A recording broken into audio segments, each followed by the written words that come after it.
Hello, everyone, and welcome back inside Wintrust Field here in Schaumburg, Illinois, for this game two of this three-game set between your Evansville Otters and the Schaumburg Boomers.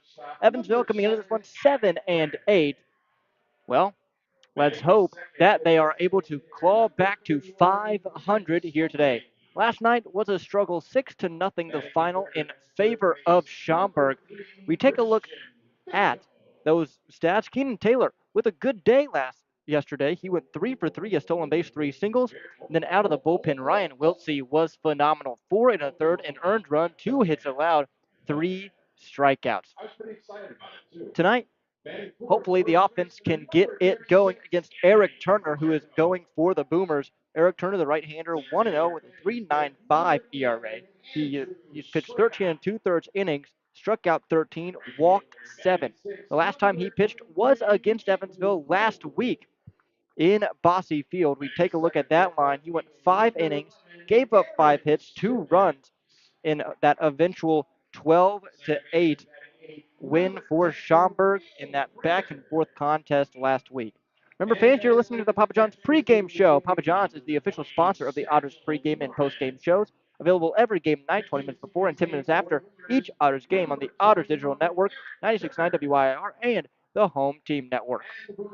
With the Hometeam Network, it is the exclusive home of every Frontier League game this year. Check out Hometeam Network to sign up today and get a front row seat to every Otters game in 2025. I'm Riley Angel here with you for this Tuesday night matchup, this second game of this three-game set between Evansville and Schaumburg. Evansville sending out Terrence Marin to the mound here tonight. Terrence Marin making his season debut here with Evansville, but he has pitched for Evansville before. He pitched last year, struggled, and really struggled in his beginning of that after he pitched for Evansville and struggled with those numbers as well. Hopefully, he can come in here and be really good for Evansville in this game. Goodness knows that Evansville really needs it after what happened yesterday on Memorial Day. You take a look at the starting lineups for either side, starting with the visiting Evansville Otters. It is Ty Crittenberger, Graham Brown, L.J. Jones is the first three. Then J.T. Benson cleaning up, followed by Keenan Taylor and Paven Parks. And then the bottom three, J.J. Cruz, Justin Felix, and Alay Camus. On the other side of things, for Schaumburg, pretty similar, but a couple of changes for them. 1, 2, and 3 is Alec Craig, Bryn Spillane, and Christian Fetko. The middle three, Anthony Calarco, Andrew Soika, and Michael Gould. And then the bottom three, Aaron Simmons, Will Prater, and Satchel Norman. A lot of left-handers in this Schaumburg lineup tonight. You have Alec Craig, Calarco, Soika, Simmons, and Prater, who are all left-handers. That's 5 left-handed hitters and a 9-hitter lineup. That is something that you don't see very often, but against a right-handed pitcher like Terrence Marin, who has struggled in the past, there is no reason not to throw that many guys, that many left-handed hitters against him. Again, last night, 6-0 the final. Terrence Marin coming here and looking to do good things for this Evansville team. Marin is a guy that he's not going to have a ton of strikeout stuff, as total in his career, his strikeout per 9, just 6.8 in the minor leagues, and in total, in independent ball is 7.2. His numbers last year with Evansville were as follows. He was 0-7 with a 14.16 ERA and 27 in the third innings pitched. And then he went to Mexico and played in their independent league, and he was 0-1 with an 8.10 ERA and just 4 games appeared. Did not start in Mexico. So again, a struggle for him recently, but hopefully he can right the ship here in 2025. It is a new year. The veteran right-hander is 35 years of age, spent so much time in the minor leagues before moving to independent baseball. Mostly he was with the Chicago White Sox organization, even spent time in AAA Charlotte back in 2016 and through 2019. He was in Triple A in the Chicago White Sox organization. So hopefully he can find some of that same success here tonight that he did in affiliate ball. Schaumburg coming in this one, they are winners of 3 straight. They're looking to win a 4th consecutive game tonight, which would match their longest of the season. It's still early in the season, but how about that? They are an impressive 7-2 at home, while Evansville on the road is 0-4 to start this year. So both teams, well, for Evansville, they're hoping to flip a trend. For Schaumburg, they are looking to keep that exact same trend. Again, they are 7-2 when playing here at Wintrust Field, and their batters certainly trust this place. I mean, we look at a couple of the stats out. Anthony Calarco leads the Frontier League with 24 ribbies in just 17 contests. He had a big 2-run blast in that 5-run 3rd inning yesterday against Evansville, and they just did not have an answer for him. Yesterday, he had a 2-for-2 day going into the 7th, and the only reason he didn't have a 3-for-3 day is because Ty Crittenberger stole a hit away from him with a diving, sprawling catch out in right field, coming in on a ball that really helped Evansville keep the Boomers off the board in that inning. But again, a big 2-run blast in that 3rd inning, as well as a Christian Fedko bases clearing double, really led the way for the Boomers yesterday in that 6-0 win. When we come back, we'll have the starting pitchers of the Boomers and Evansville coming to the plate along with the first pitch. Stay tuned here on 96.9 WYIR in the Otters Digital Network.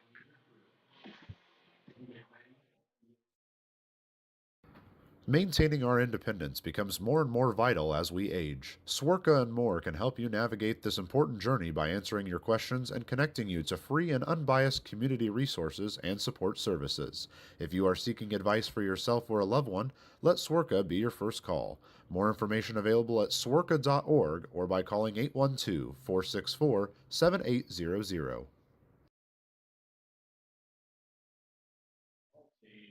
Ladies and gentlemen, this is our national anthem. Oh, say when you see by the dawn's early light what so proudly we hailed at the twilight's last gleaming, whose broad stripes and bright stars through the perilous fight o'er the ramparts we watched were so gallantly streaming,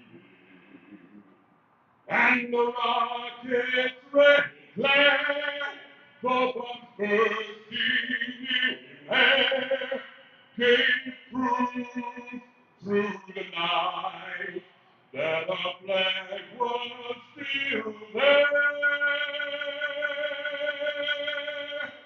Oh, take us that star-spangled banner yet wave,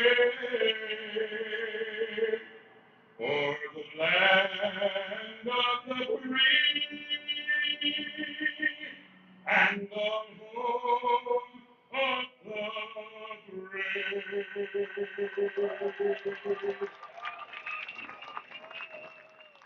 On the mound for your Boomers. National anthem just now concluding. Eric Turner on the mound for the Schaumburg Boomers here this evening. Eric Turner, as mentioned in that start against Evansville, pitched well. 5 innings, only gave up 2 runs. Overall, this season has been good for him. He has a 1-0 record, a 3.95 ERA. He's only given up 6 earned runs. He struck out 13, walked 7. So Eric Turner, a guy that Schaumburg looks to come out when they're at home. Last year in Chicago with the Chicago Dogs of the Independent American Association, he had just a 1-0 the win-loss in 3 appearances. Did not start though, and that's only in 7 2/3 innings. But in those 7 innings, he struck out 7, so did a very good job Last year in Chicago, went to Kentucky State, was a thoroughbred of the Southern Intercollegiate Athletic Conference, and then before that was at the NAIA level with the Tabor Blue Jays.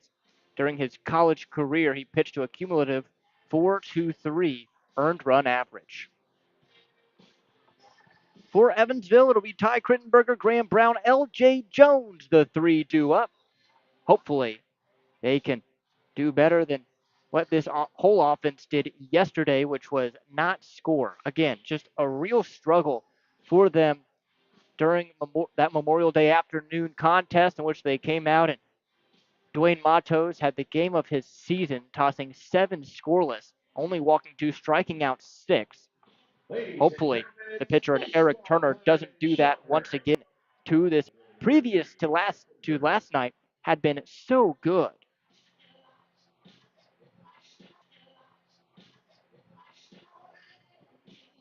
So here comes Ty Crittenberger. Crittenberger yesterday went 0 for 4. And the first pitch to him from Eric Turner. Swung on, lasered foul down the left side. That'll wake you up if you're Eric Turner. No balls, 1 strike, and we are underway here at Wintrust Field, just off of the highway outside of Chicago, Illinois. The 0-1. Thought about it, called a strike anyway. So no balls, 2 strikes to the leadoff man in Crittenberger. Right-handed batter is Crittenberger. He sets, does Turner, kicks, fires. Swung on, fouled back. Turner, a guy that'll work exclusively out of the stretch, no windup for him. Right-handed pitcher stands on the far first base side of the rubber. Overcast skies here in Schaumburg this evening. Yesterday was beautiful as the 0-2 pitch just missed on the outer half with the fastball 1-2.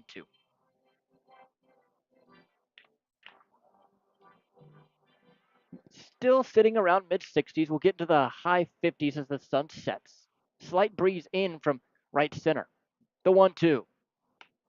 Cold strike, 3, outer half of the fastball. Ty Crittenberger goes down looking.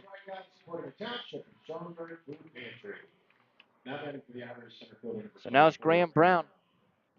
Graham Brown yesterday during the Otters game was named Frontier League Player of the Week, had a .455 batting average.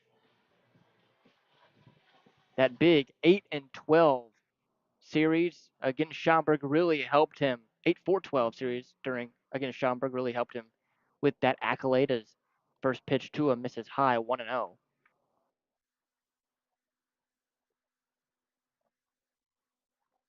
Really big bat for Evansville. The 1-0 pitch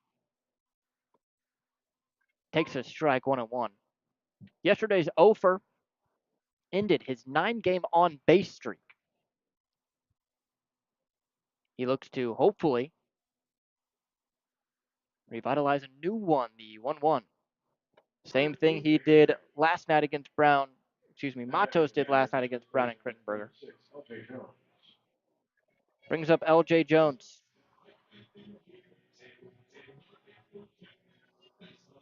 Jones this year, 281 batting average, 10 ribbies, 2 doubles, 3 stolen bases. He smoked a ball in the left center gap last night that hit the wall on the fly and couldn't quite make it to second. First pitch to him is in there for a strike. He took a wide turn at first, expecting a double with a relay in from Gould, who was out there in left field last night, was phenomenal and held him to a long single. The 0-1. Changeup drops in there, 0-2. This not the only series that Evansville will be here in Schaumburg. July 4th weekend, Evansville draws the Boomers up here in Chicago. Boy, that'll be a fun weekend. This place is going to be packed, as it always is, for July 4th. The 0-2. Swung on, fouled back into the screen. Count stays. Every single year, it seems, this Boomers team sets an attendance record on July 2nd, 3rd, and 4th.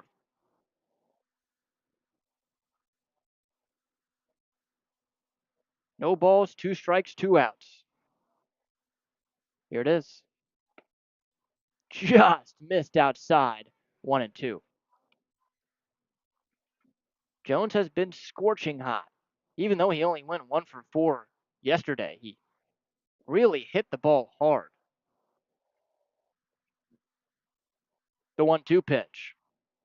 Swung on, high fly ball center field. Soika trotting under it, medium deep, makes the catch for out number 3.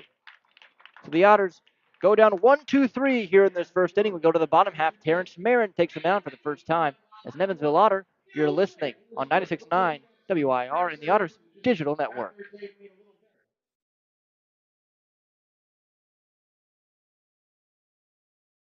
For the last 5 years, the Evansville African American Museum and the Evansville Otters have partnered together to offer tickets at no cost for the whole family for the Juneteenth Negro Leagues Baseball Tribute. All are invited to celebrate Juneteenth with us on June 19th for the annual Salute to the Negro Leagues game. Pre-game activities start at 4:30 with first pitch scheduled for 5:05. For information on these tickets, fans can stop by the Evansville African American Museum at 579 Sandra Matthews Way in Evansville or any local Evansville Vanderbilt Public Library.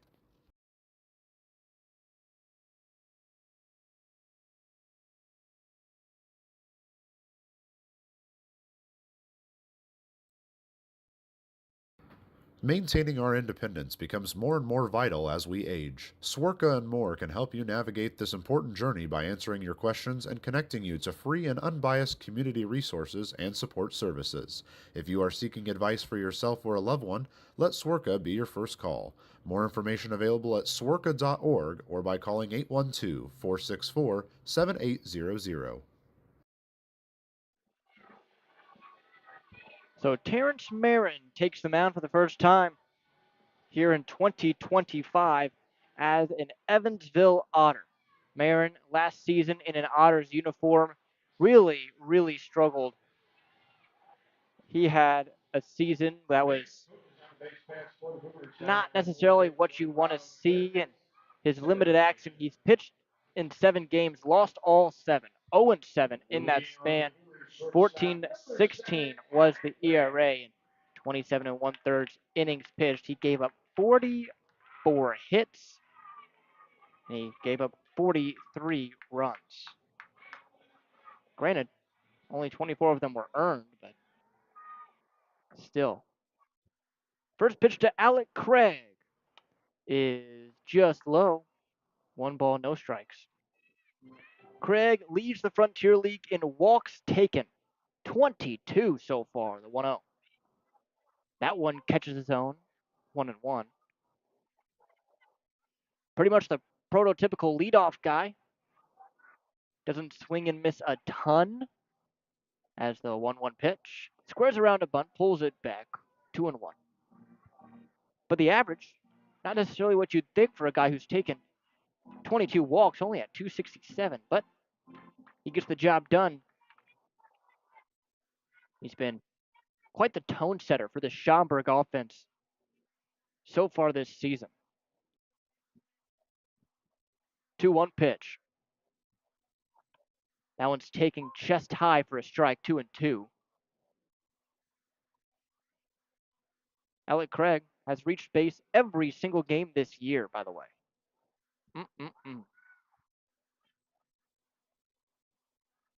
The 2-2. Swung on, bounced it to Cruz at second. Nice pick and tosses to first for the first out. The defense behind Terrence Marin is as follows. In left field is Crittenberger, and center field Graham Brown. Right field is J.T. Benson, back from a twisted ankle a couple of days ago. Third base Pavement Parks. At short Alay Camus.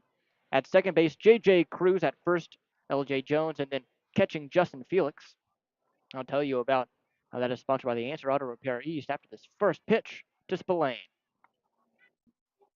Just misses low for a ball. That pitcher-catcher battery, by the way, brought to you by the Answer Auto Repair East.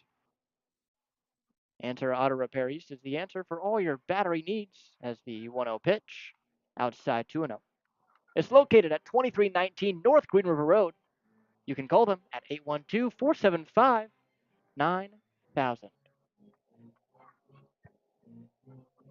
2 balls, no strikes the count. 1 gone here in the bottom of 1.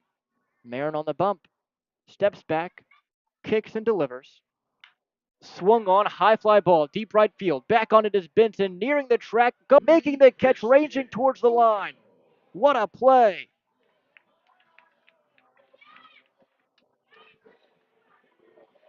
Benson, the defense has been outstanding this year. And boy, oh boy, that saved an extra base hit from Spillane as now the first pitch to Fedko is just away. 1 ball, no strikes.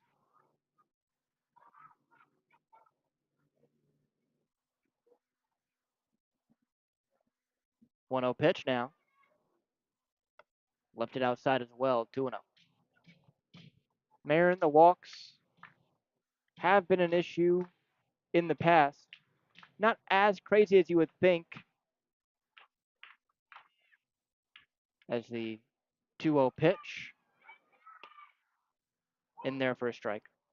Actually, his highest ever walks per 9 was season in Mexico last year at a 4.7. 2-1 offering. Just misses as well.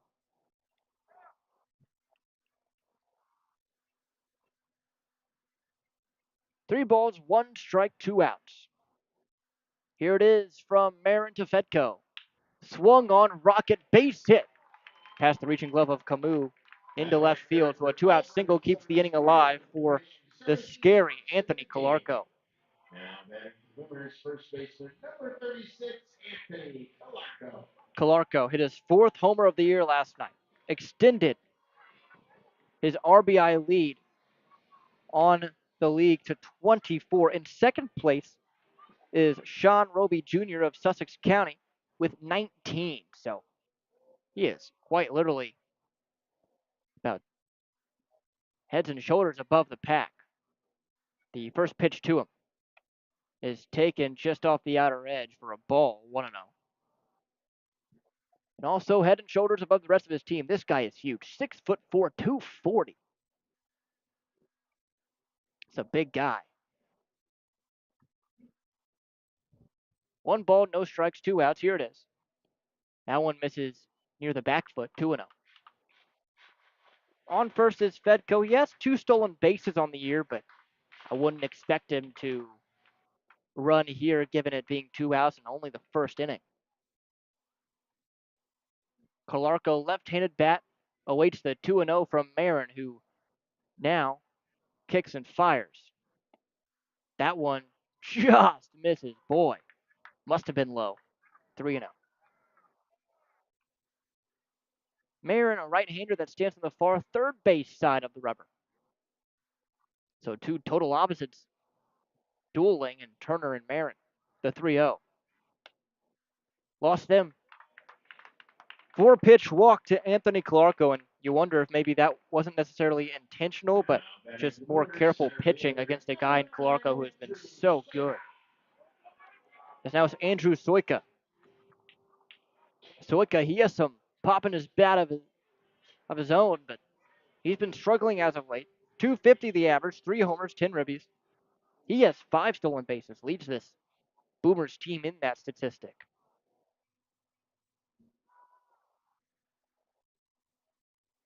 Marin now standing on the far first base side of the rubber. Throws the first pitch to Soika. That one misses as well. 5 straight balls. 1-0. You would think now Soika is going to take until he finds one in the zone.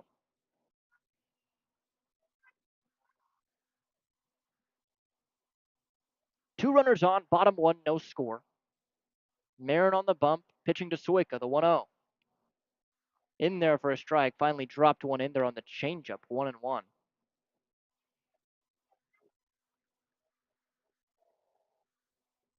The breeze now a little heavier straight in from right center.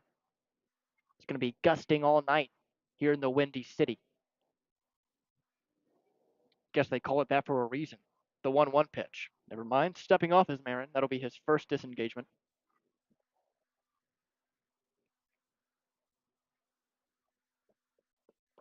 Boy, would it be big for Evansville to strand a couple of runners here in the first and not get out to an early deficit after last night's struggles. The 1-1. Swung on, popped him up, but it's going to go overhead on the left side of this grandstand. That overhead foul ball brought to you by Heads Construction. To choose the best, never regret it. So count now 1-2.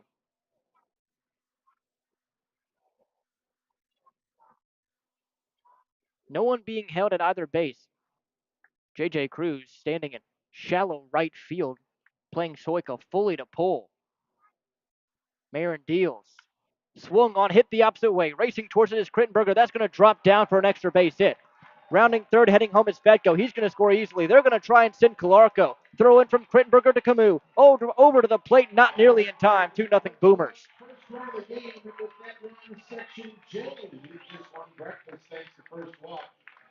So Andrew Soika going against the shift. An opposite field, 2 RBI double puts the Boomers in front 2-0 here in this first inning. As now Michael Gould stands in.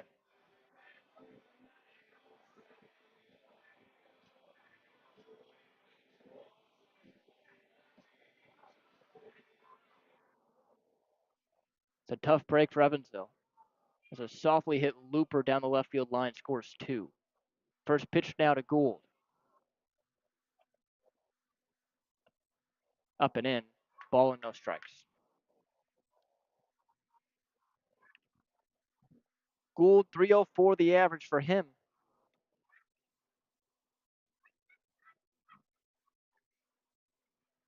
As the is swung on, chopped up the middle. Camus fields, throws over to first in time for out number 3. So the Boomers score 2 on 2 hits and a walk. They leave 1 on. We now go to the top half of the second. 2-0 Boomers on 96.9 WYIR and the Otters Digital Network.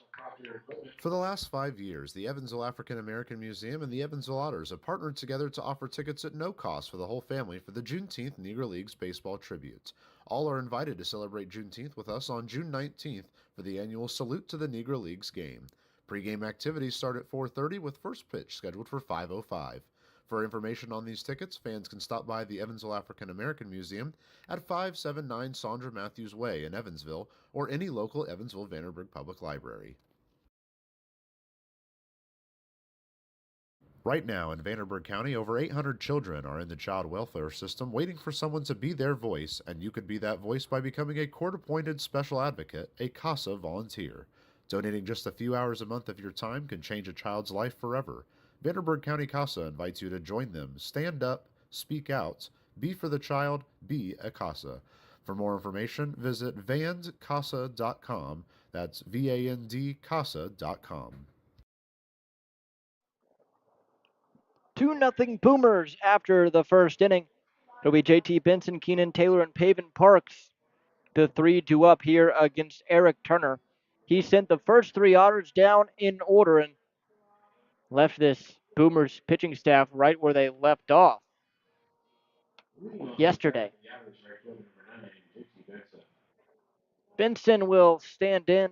Benson on the year, 286 the average, 891 his OPS. He has hit 2 homers, 7 ribbies. Missed yesterday's game due to a sore ankle after twisting it in the finale of the Schaumburg series that was suspended until July 29th. But after the day off yesterday, he is back and primed to go here in the cleanup spot. As the first pitch to the Otters right fielder is left outside, a ball and no strikes. Turner working quickly, sitting high 80s on that fastball. Nice changeup and slider. Haven't seen the curveball yet. The 1-0 pitch. In there for a strike on the change. 1-1.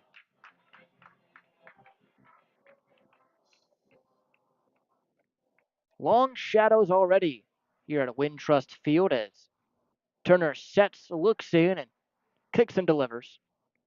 Up and in, 2-1. Long shadow from the grandstand, outstretching about halfway to the mound. So about a third, or really even a fourth of the infield covered in shadow. Nothing crazy yet. The 2-1 pitch. Outside 3-1.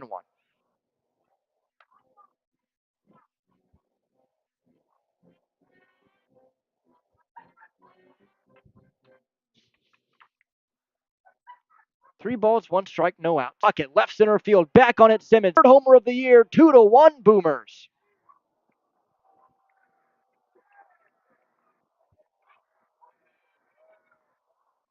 Benson trying to wake up this Otters offense with a solo shot to left center field. A leadoff homer here in the second inning, and that brings up the red hot Keenan Taylor.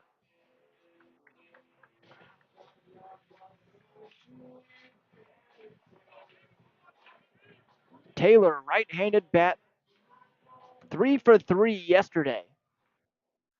The only Otter with multiple hits. First pitch to him. Up and in, nearly got him 1-0. So a ball, no strikes.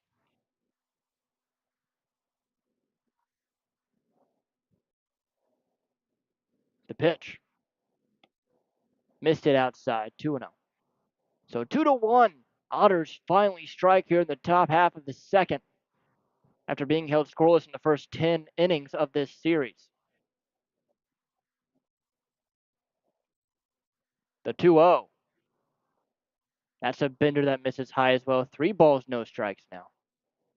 And if Taylor were to reach via the walk, hopefully, that would allow the bottom half of this lineup to get something going. The 3-0 pitch. Taking all the way. That one right in there for a strike at 83 miles an hour. 3-1.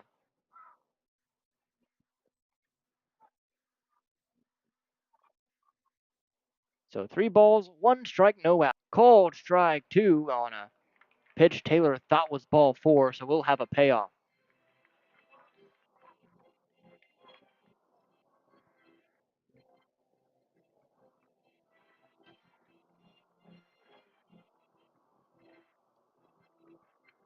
Evansville yesterday had a couple of chances, but just couldn't get that big hit. I feel like that's been really what's happened a lot of times this year for Evansville is the 3-2 offering is up and in. That's ball 4. So the Otters, with a homer and a walk to lead off this second inning, brings up the struggling Pavin Parks.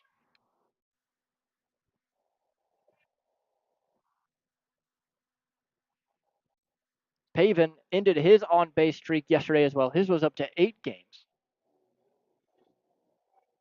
He struck out twice, flew out twice. That average now has dipped below 200 at 184.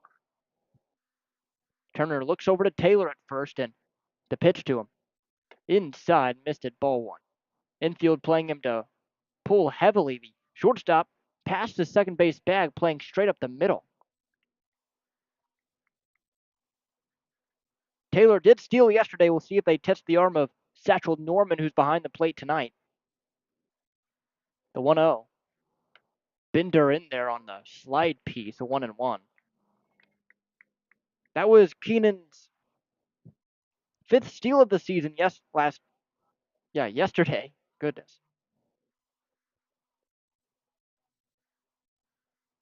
Still trails a couple of these Otters players as the throw over was not in time.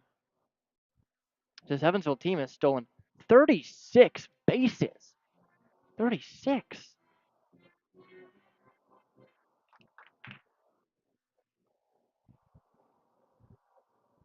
One offering now to Parks. Missed it outside with the slider. 2-1.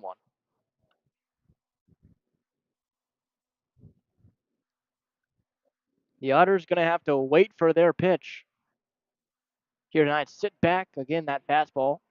Really 86, 87 tonight. When we saw him last week, it was 88, 89 at Bossy Field. The 2-1. Up and away. 3-1 now. Again, Turner was able to pitch well. last week against Evansville, only giving up 2 runs.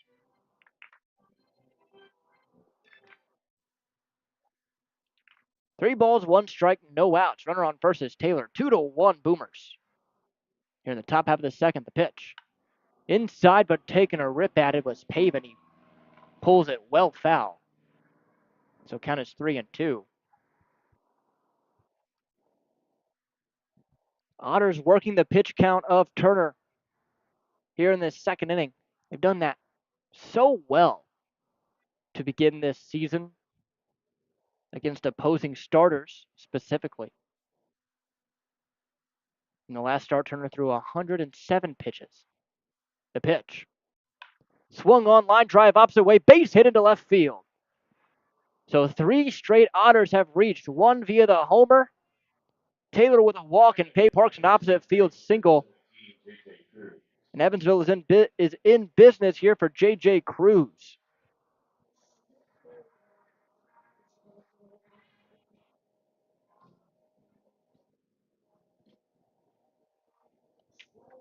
Cruz yesterday did have a hit in the 7th inning. Other than that, he was just 1 for 4.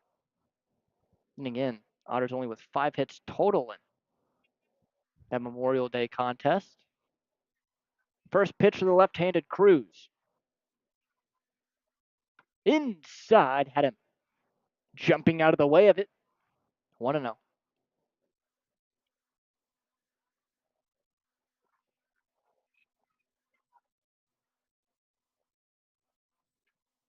Turner sets, looks back at Taylor at second. Out of the stretch, the 1-0. Just below the knees. 2-0.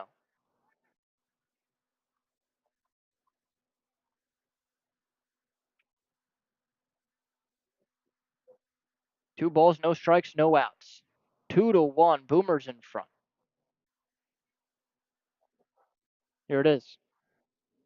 Swung on, high fly ball, deep right field. Hooking, it is foul down the right field line. 2-1 now. It's yesterday, National Holiday, Memorial Day.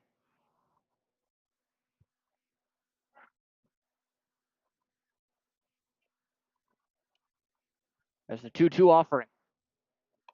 Outside, 3-2. So that is 3 consecutive full counts that the Otters have worked here against Turner. 2 runners on. Pavin Parks at first, Keenan Taylor on second. J.J. Cruz, the batter. Turner sets, and out of the stretch, he deals the payoff pitch. Swung on, line drive, base hit right field. Cutting it off is Gould. They're going to send home Taylor. The throw into second base is going to be cut off, and that's an RBI single for J.J. Cruz that ties the ball game at 2 apiece. Pavin Parks with aggressive base running gets to third. This runner's on the corners now with nobody out here in the coming home. The flip over to first is in time, but how about that? A sacrifice bunt and an RBI puts the Otters in front 3-2.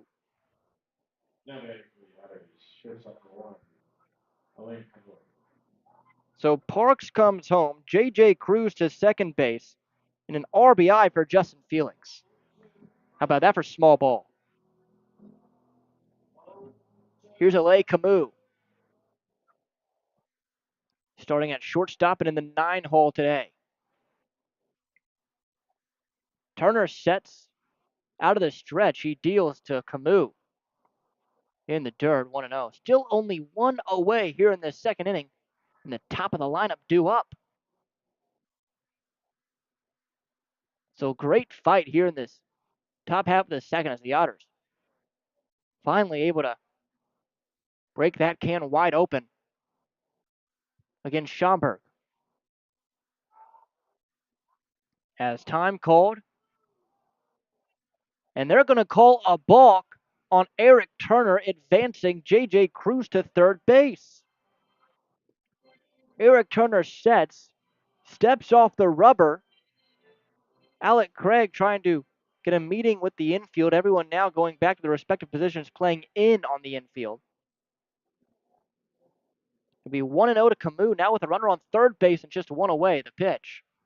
Swung on, line drive, right center field. Racing towards it, Soika. It's going to split the gap and roll to the wall. Here comes Cruz. He'll score easily. The throw into second from Soika, not in time. A stand-up RBI double for Alec Camus. A 4-run second for Evansville.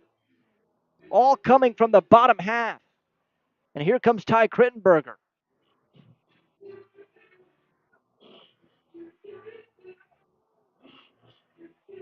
As we're going to have a pitching mound before Krittenberger even steps on the right side. What an inning for Evansville. JT Benson leading it off with a solo homer to left. Then a walk to Keenan Taylor, a single to Pavin Parks. J.J. Cruz with a rocket into right field to score Taylor, get Pavin to third. A sacrifice bunt from Justin Felix sends home the runner and Pavin to take the lead. Then an RBI double from Alec Camus. How about that?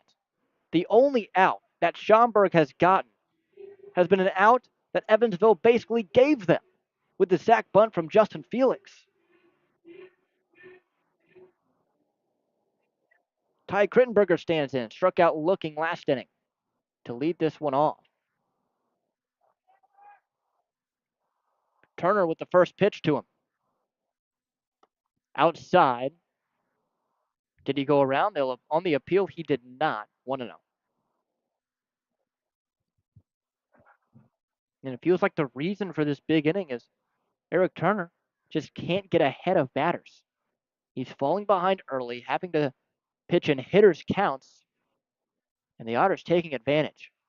The 1-0 to Ty Krittenberger is thrown to the backstop. Advancing to third is going to be Alec Camus. Boy, oh boy.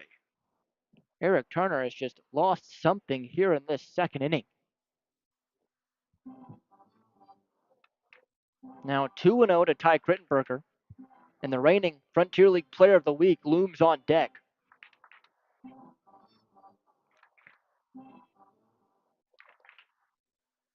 So 2 balls, no strikes. Infield now in with the runner on third and less than 2 outs. The pitch.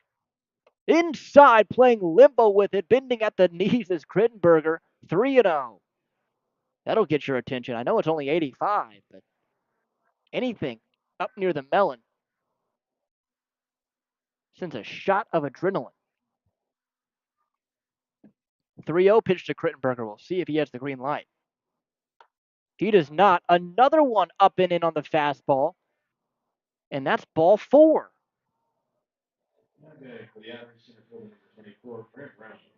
Now Graham Brown. And again, out that the Boomers have gotten this inning is an out that was gifted to them on a sac bunt from Justin Felix that even still scored a run. It's now Graham Brown on the right side with a good opportunity. The first pitch. Swung on, grounded to third. Nice pick over at third by Fedko. Second for one. Over to first, an inning-ending double play. Just what the doctor ordered for Schaumburg as that ends the inning.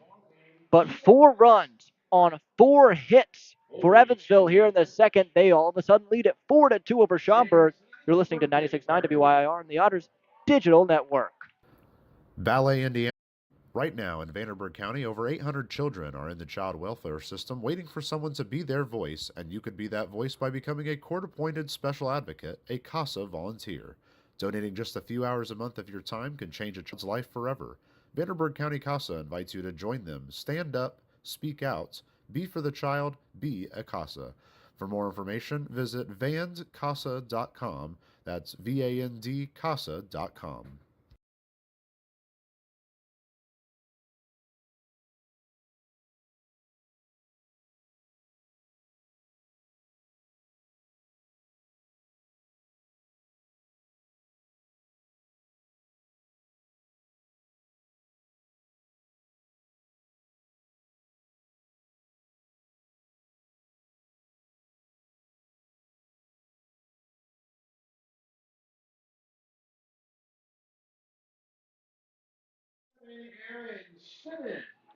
Back here in Wintrust Field for this bottom half of the second inning, 4-2. Otters in front all of a sudden, but a big double play got the Boomers out of that top half of the second, as it'll be Aaron Simmons to lead it off for Schaumburg here in the bottom half. The first pitch from Marin is taken in there for a strike, 0-1.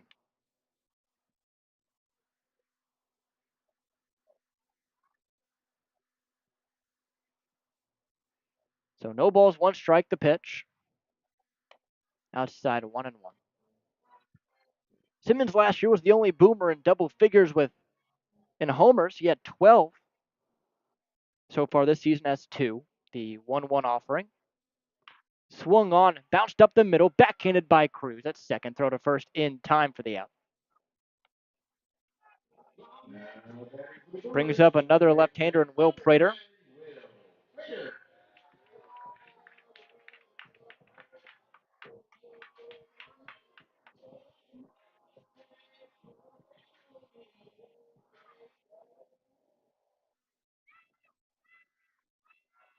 First pitch to the left-handed second baseman is taken for a strike. He had a 2-hit day yesterday, did Will Prater. It's the 0-1 offering to him. Swung on, line drive, base hit down the right field line. It's going to roll all the way into the corner.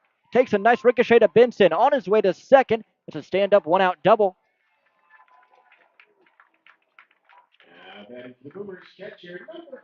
Man, Will Prater, all of us, has woken up here in this series. He entered this 3-game set batting a 162. And then 2 for 4 yesterday. A sac fly and a double here in this bottom half of the second. And the Boomers can get offense from Will Prater all of a sudden. Boy, look out. So here comes Satchel Norman, the Boomers backstop, as he takes ball 1 outside. Norman, another one of these guys that struggled offensively at the bottom of this order for the Boomers. 171 his batting average. Does have a homer. Pretty much every single one of his hits have been for extra bases. He has a homer and 4 doubles. The 1-0. Just outside 2-0.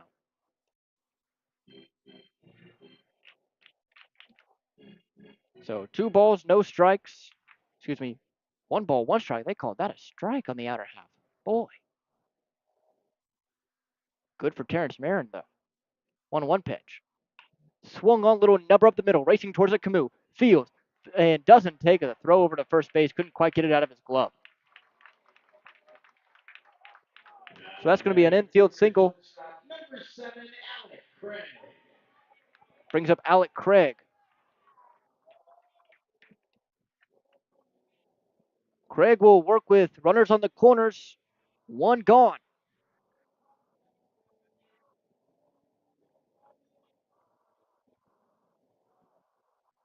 Marin looks in. Now looks over at first to Norman and sets. Out of the stretch, he'll work. The pitch. Runner goes and Norman. Pitches outside for a strike. Throw down from Felix is not in time. A nice slide from Satchel Norman gives him a stolen base, his 4th of the year. Boy, if they make Satchel Norman take off a bunch this year, his knees. Gotta feel bad for that kid. Your knees already as a catcher really banged up over the course of a baseball season. Can only imagine if they're asking you to steal 10 or so bags. So Craig now works with 2 runners in scoring position, 1 gone. Here in the bottom of the second, the pitch. Swung on, chopper to Cruz, but the run does score. So a productive out.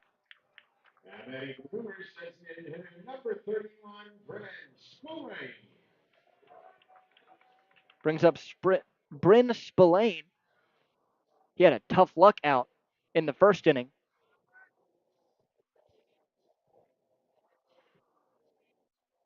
He flew a ball over to Benson, who made a sliding catch to rob him of an extra base hit. The pitch. in the dirt, now in the backstop, and this is going to be a tie ball game. Getting right in between the wickets of Justin Felix, and it's 4-4.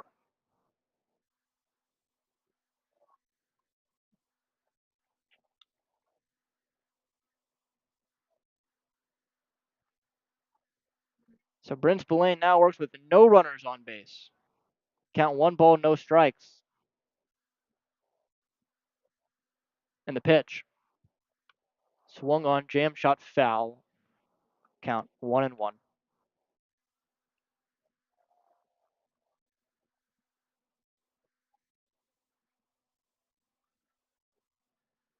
So 1 ball, 1 strike. Here it is from Marin. Outside, 2-1. So 4-4 all of a sudden. After a wild pitch, RBI ground out. 2-1 offering, 2 outs. Swung on, fouled off third base side, 2-2.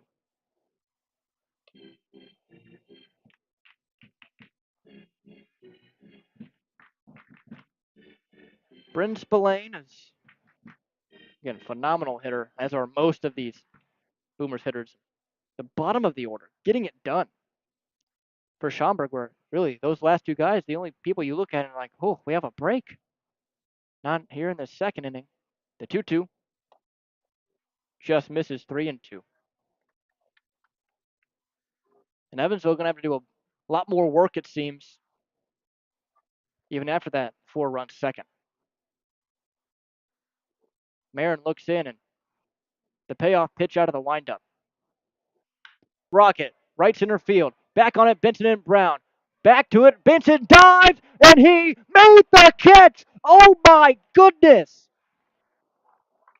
JT Benson, a pair of phenomenal catches to rob Bryn Spillane. Diving Superman style, ends the inning. Tie ball game 4-4. You're listening on 96.9 WYIR and the Otters Digital Network.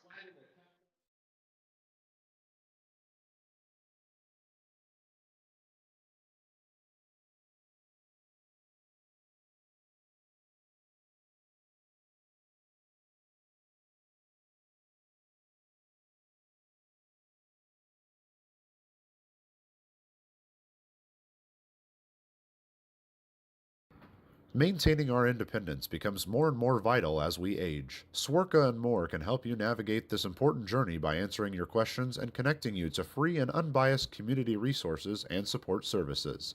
If you are seeking advice for yourself or a loved one, let Swerka be your first call.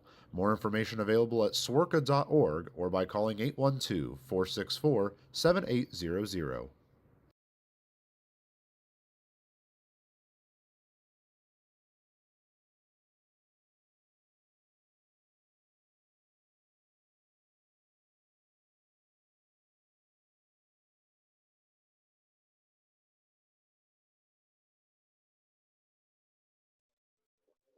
Who would like to vote for John Lennon?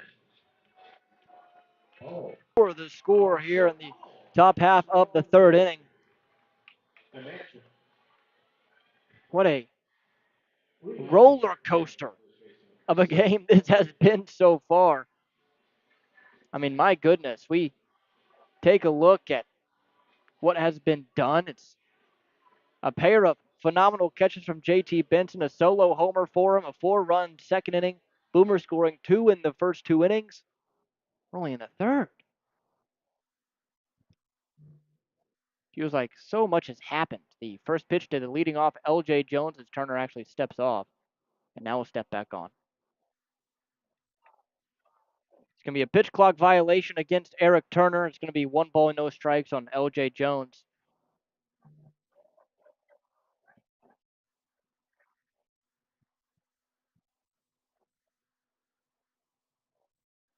So Turner will work behind in the count to Jones. Here it is. Swung on, grounder up the middle, and past the reaching gloves of Craig and Prater for a leadoff single. And here comes A hero thus far in the first two, JT Benson. We haven't even played a third of this game. This kid is having himself one for the ages. 2 diving catches, a solo homer in the second. Now he works with LJ Jones on first base. First pitch to him.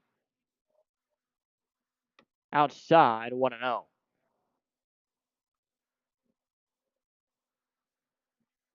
So a ball, no strikes, no outs. LJ Jones on first base. Huge hole the opposite way. As over at first, Calarco is holding Jones. The 1-0. Swung on high, pop up, and guess what? That's an overhead foul ball. Brought to you by Heads Construction. Choose the best. Never regret it. 1 ball, 1 strike.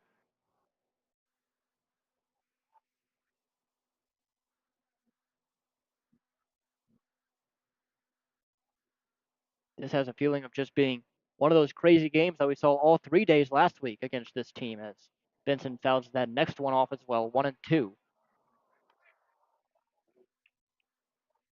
Seems like each game these teams have played against each other except for yesterday has been one of these types of games because it has. Here's the 1-2. Up high, 2-2.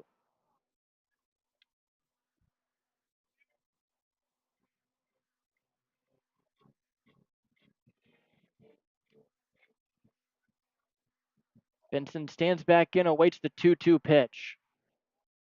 Turner looks back to Jones and sets. Time called.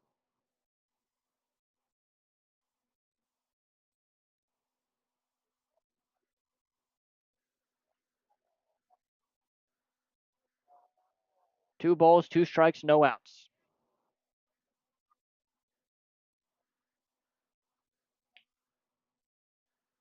Here it is. Craig charges, flips to second for 1, over to first, double play.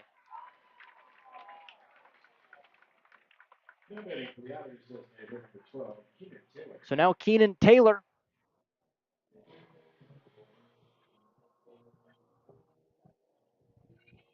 Taylor walked his first time.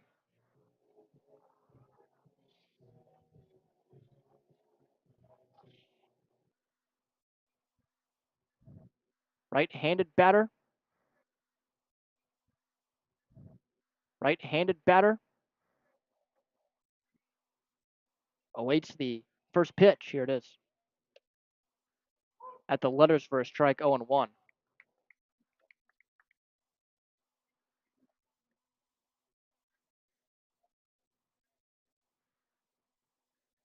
A 1 offering. That one misses outside, 1-1. Taylor's having himself some really good at bats lately.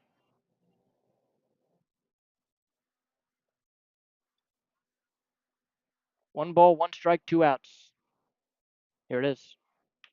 Swung on, bounced foul. 1-2.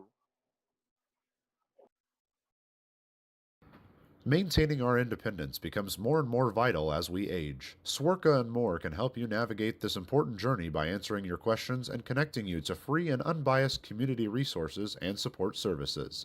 If you are seeking advice for yourself or a loved one, let Swerka be your first call. More information available at swerka.org or by calling 812-464-7800. Originally opening in 2004, Jacobs Village has been a home for adults with disabilities, giving these great residents a wonderful opportunity to live life. The Village mission is to continue building a safe, walkable neighborhood community where people with disabilities and older adults can find meaningful relationships, affordable and accessible housing, and activities to keep their bodies and minds engaged. We can't wait to have Jacobs Village at the ballpark on July 3rd for our annual Red, White, and Blue Night. More information on this great community partner is available at jacobsvillage.org.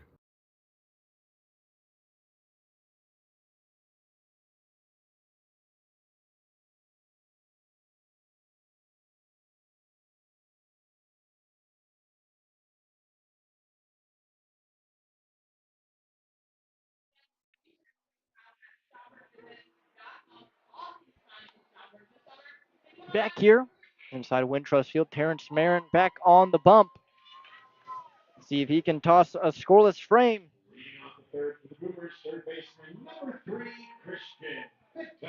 He'll face Fedko, Kolarko, and Soika. These are the three that got to him back in the first inning. Fedko started off with that single.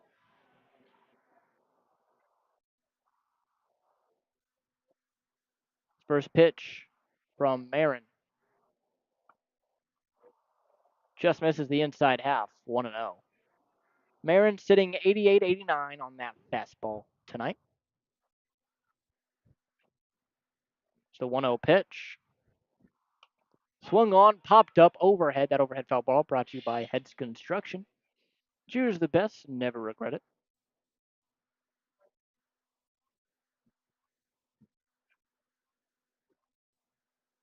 So 1 ball, 1 strike to the Boomers' third baseman. Here it is.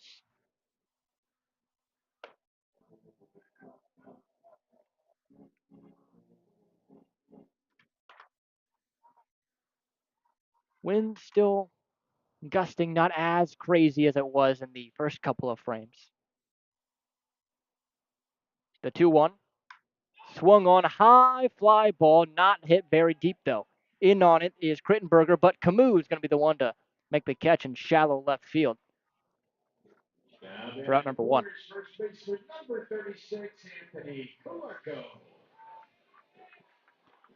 Now it's Anthony Kolarko. He walked on 4 pitches, eventually came around to score in the first inning.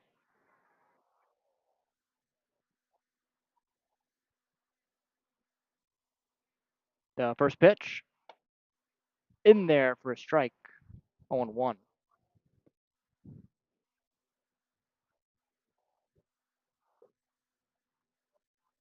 The 0-1 offering.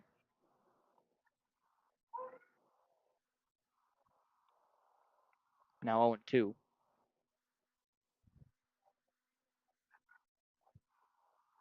No balls, 2 strikes, 1 out. The pitch from Marin to Kolarko. High and away, 1-2.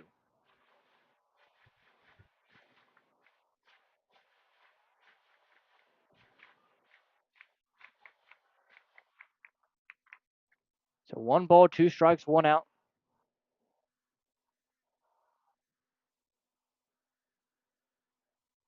And the pitch. Swung on, fouled it right off his foot. Ouch. Count stays at 1-2, and going to give Kolarko some time.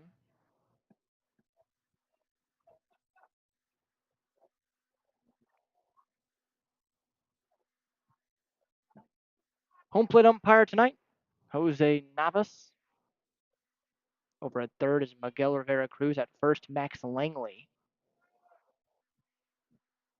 It's now the 1-2 pitch with 1 away. Here it is. Binder just outside, 2-2.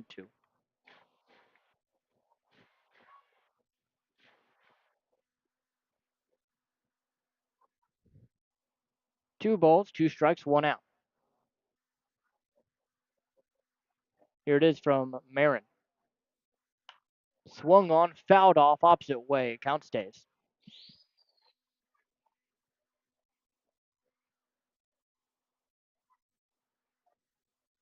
Kolarko, one of these big power hitting lefties where you just wonder, at what point is he going to be picked up? Just a different type of hitter, it seems. The 2-2. High, 3-2. Never mind, that's ball 4 apparently. The scoreboard was wrong. Oopsies. So Kolarko draws his second walk. Now Andrew Soika. 2 RBI double. As now there's going to be a conversation between Langley and home plate umpire Jose Navas.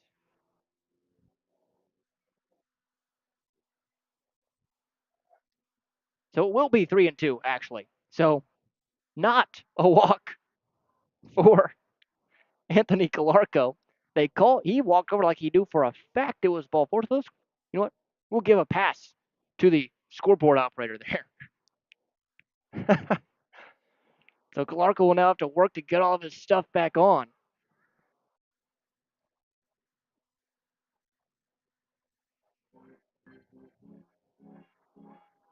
And he'll walk back into the left-handed batter's box for another chance. So 3 balls, 2 strikes, 1 out.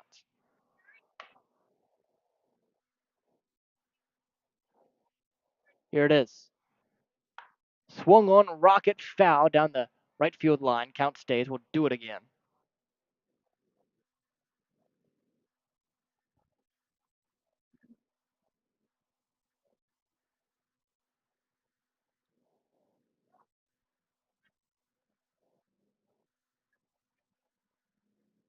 The 3-2.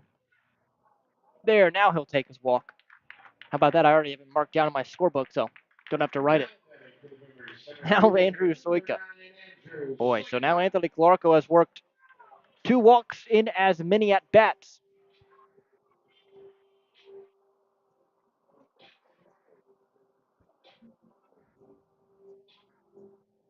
Soika 2 RBI double in the first to make it a 2-0 Boomers lead. Runner on first is Calarco taking a small lead. Marin sets.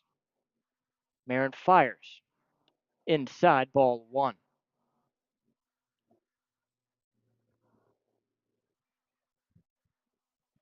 So 1 ball, no strikes, no 1 out. Here in this bottom half of the third, all knotted up at 4. 1-0 pitch. Low, 2-0.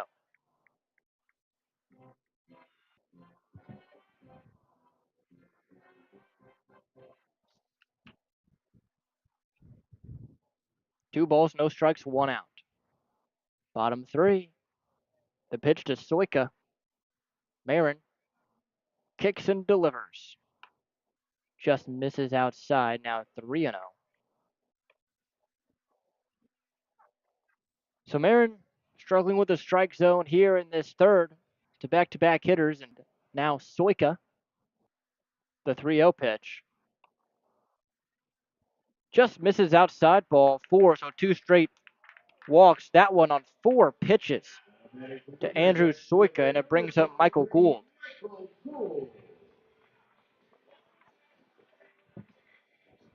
Gould grounded out in the first to Alay Camus over at shortstop.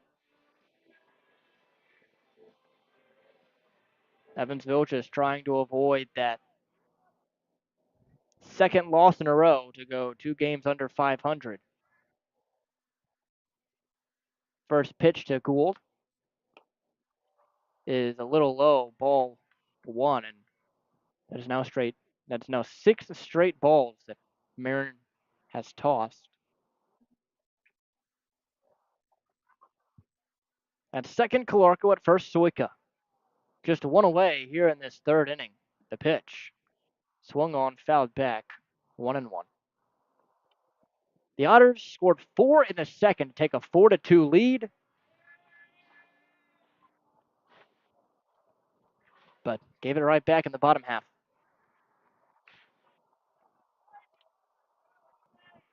1 ball, 1 strike, 1 out. The pitch. Way outside. Reaching for it is Felix, keeping it in front of him. 2-1. Bullpen quiet on either side.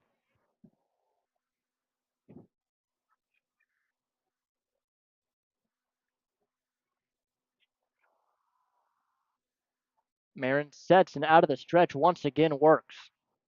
They're going to send home. Calarco holding at third is Andrew Soika. Ball gets away from Camus, so they can't apply the tag at second base. It's going to be an RBI double for Michael Gould. And the Boomers right back in front, 5-4.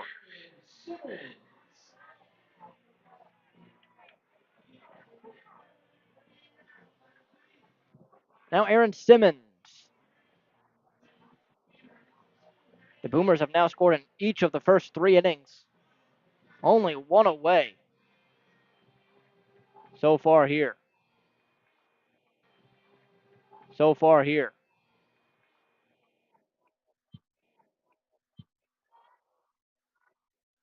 Marin, the first pitch to the left-handed hitter, and Simmons is inside 1-0. Infield drawn. is inside 1-0. Infield drawn in. LJ Jones about 3 feet into the grass. Everyone else with their toes on the lip. 1 ball, no strikes. Here it is. Swung on, high pop up. Might be playable, but it drifts into the lower bowl and the third base side for strike 1.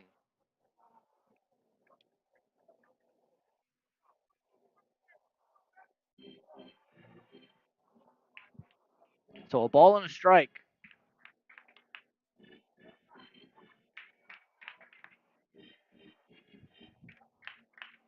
One away. Runners on second and third for the Boomers. Marin looks in, gets the sign from Felix, and now agrees. Infield still drawn in. The pitch. That one taken for a strike on the up and away corner, 1-2. Simmons doesn't seem to agree.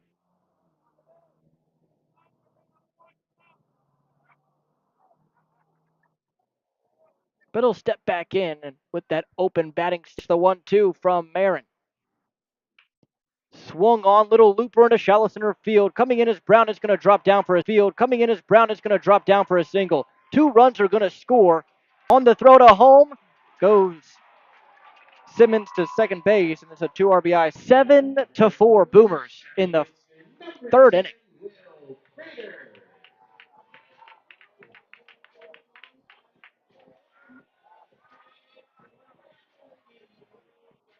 Now Will Prater, he doubled and scored in the second.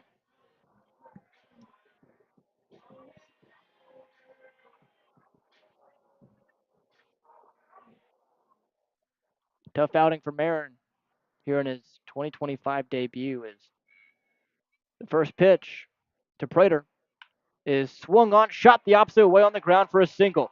Here comes the runner in Simmons. The throw in from Krittenberger is not in time, and on the throw, Prater advances to second. So that's 3 straight RBI hits. They've doubled up the Otters, 8-4 with a 4-run inning of their own here in the third. And quickly, the Otters bullpen will get going with Yohan Gonzalez.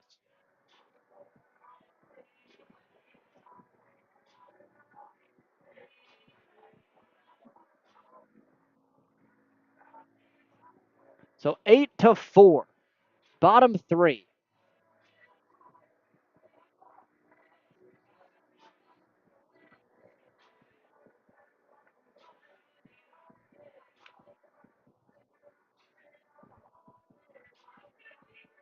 Aaron steps back on. And we'll toss now to Satchel Norman. He singled in the second inning, 1 for 1. First pitch. Swung on, high fly ball, but it gets over the grandstand.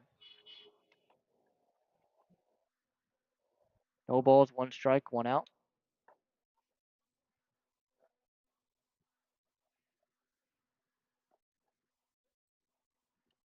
Perfect day for baseball here in Schaumburg, Illinois, the EO1. Outside, 1 ball, 1 strike.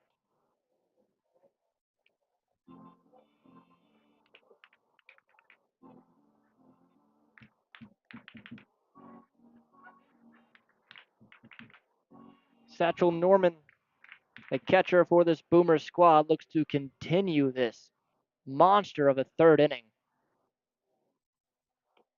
as Terrence Marin delivers the 1-1 pitch. Up high, 2-1. This is now 2 straight nights where the third inning has been a thorn in the side of the Otters. Boomers scored 5 in the third yesterday, now 4 so far in this third inning tonight. 2-1.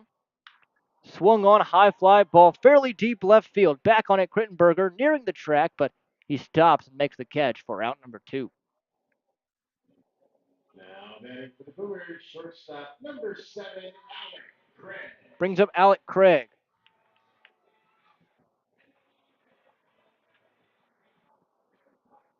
Craig, left-handed hitter. He's 0 for 2, but a RBI ground out in the second. Brought home the third run for the Boomers as the first pitch to him is swung on and fouled back. 0-1.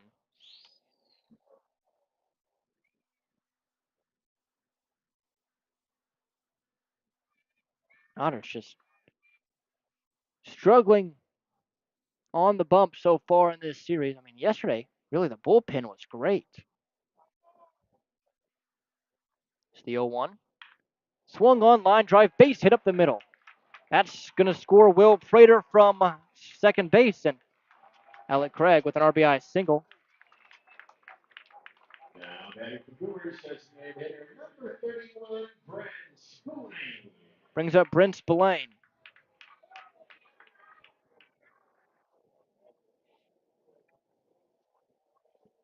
As before Spillane comes up, here comes pitching coach Max Peterson to the mound, and looks like that's going to be it for Terrence Marin. 9-4, the score so far here in the bottom of the third. We'll come back as Yohan Gonzalez enters. You're listening on 96.9 WYIR and the Otters Digital Network. For the last 5 years, the Evansville African American Museum and the Evansville Otters have partnered together to offer tickets at no cost for the whole family for the Juneteenth Negro Leagues Baseball Tribute. All are invited to celebrate Juneteenth with us on June 19th for the annual Salute to the Negro Leagues game. Pre-game activities start at 4:30 with first pitch scheduled for 5:05. For information on these tickets, fans can stop by the Evansville African American Museum at 579 Sandra Matthews Way in Evansville or any local Evansville Vanderburgh Public Library.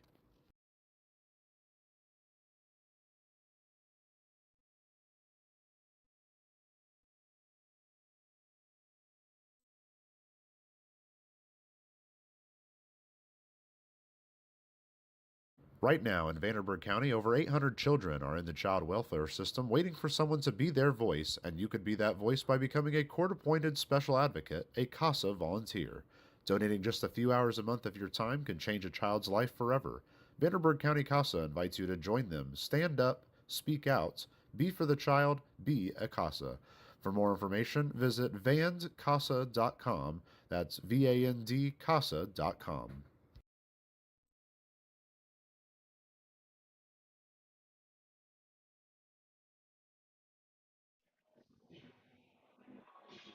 So it's Yohan Gonzalez to enter for Terrence Marin. Terrence Marin ends his night going once again just 2 2/3 for the Otters. He gave up 9 runs on 8 hits.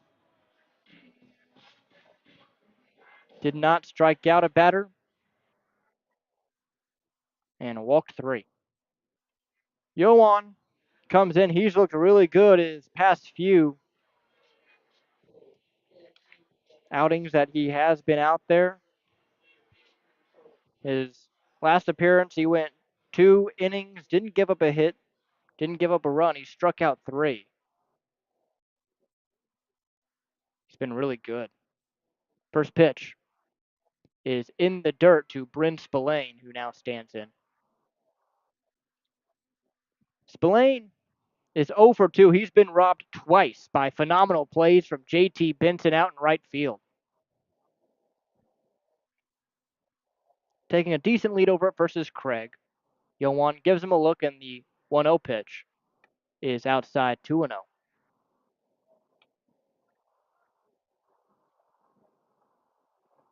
The Otters in their away gray jerseys tonight. Blue letters across the front, blue numbers on the back. Blue cap, gray bill, the 2-0. Swung on and missed, 2-1. Boomers, white pants, black jersey, white lettering, and white numbers with orange trim. Black hats, orange bill. 2 ball, 1 strike count, swung on and foul, tipped back to the backstop, 2-2. So the Deuces run inning, 9-4 Boomers, a 5-run third again.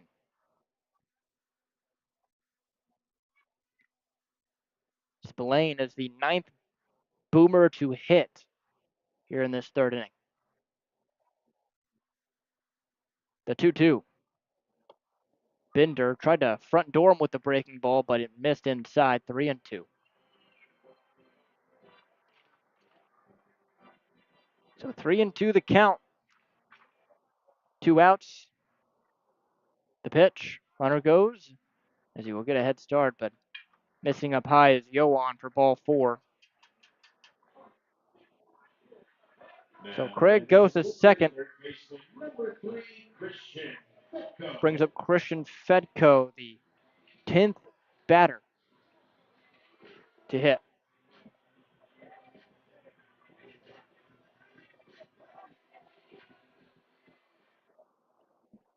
Fedko, a right-handed batter.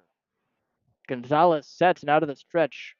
The first pitch to Fedko is in there for a strike, 0-1. Looked like Felix might have gotten mixed up a little bit, crossed up. Both nod to each other. Yoan and Justin seem to be all right now. But it is 0-1 nonetheless. And the pitch. That one catches the outer half. Gonzalez with the 0-2 pitch. Swung on high pop-up, shallow right field. Over towards it is Jones in foul territory, and it drops just beyond his glove, and the count will stay.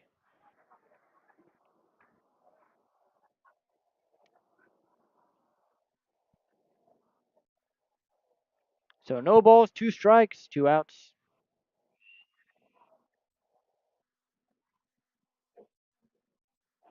Making his way slowly back to the right-handed batter's box is Christian Fedko, just now getting to that spot.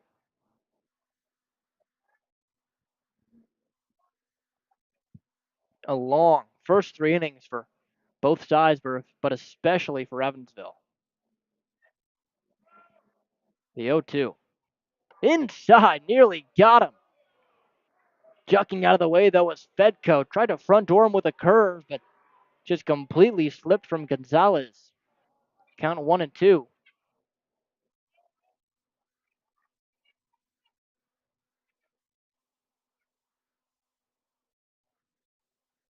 Yoan looks into Felix, agrees and sets. 2 runners on base for Schaumburg, the 1-2. Got him on the elbow, and that's going to hurt Fedko. Another one trying to front door him with the breaking ball, but just missing it to the arm side. And bases are now going to be loaded.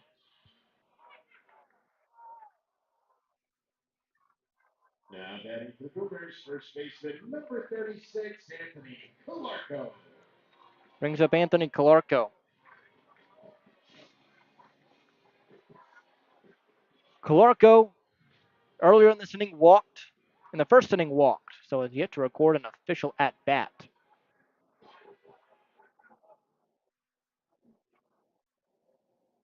Left-handed hitter awaits the first pitch from Yoan Gonzalez. The pitch. In there for a strike, 0-1.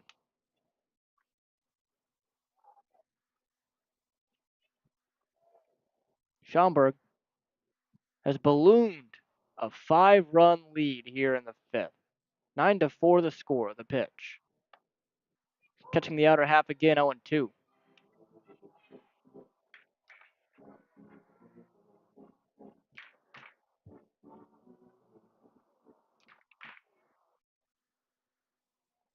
Gonzalez just trying to get the Otters out of this inning without any more damage. The 0-2. High, 1-2.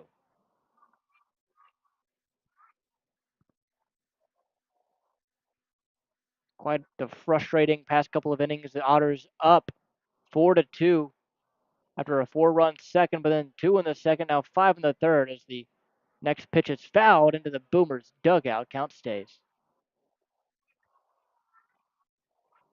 Just not exactly what Evansville was thinking after that 4-run second. Not necessarily where they thought they'd be here in the third inning. 1-2 pitch. Inside. Count evened up.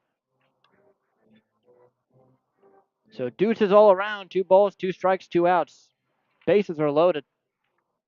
Calarco, red hot at the plate, is batting. The left-hander awaits the 2-2. Swung on, high fly ball, fairly shallow left field. Back on it, Krittenberger. And it drops down just in fair territory in the Bermuda Triangle. 2 runs are in. The throw to the plate gets away from Felix. He's lost the baseball, but Yoan is there to back it up. And that's going to be a bases clearing double for Anthony Calarco. Number 9, Andrew Stoika.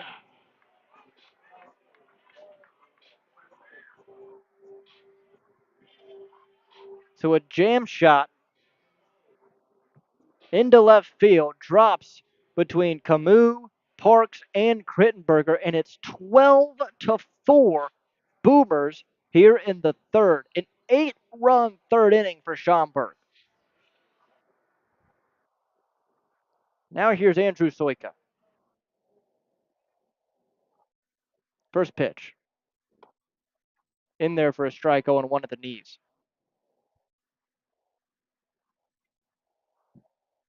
What a disastrous third inning here for Evansville. The 0-1. Swung on, line drive, base hit, left field. That's going to scoot all the way to the warning track.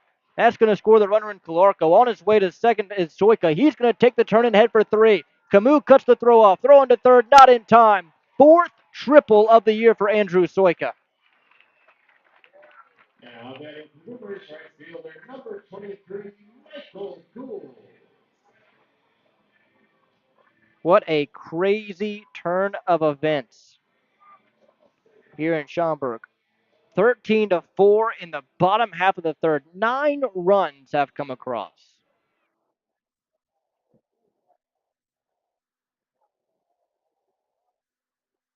The first pitch now to Michael Gould is taken for a strike on the inner half, 0-1.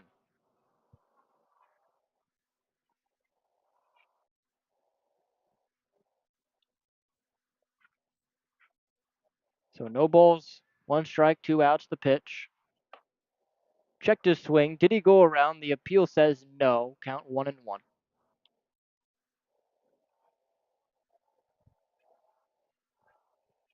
So a ball, a strike, 2 outs. Runner on third is Soika. 13-4 the pitch. Swung on in a fly ball, shallow center field. Back on it is Cruz, who makes the catch for out number 3.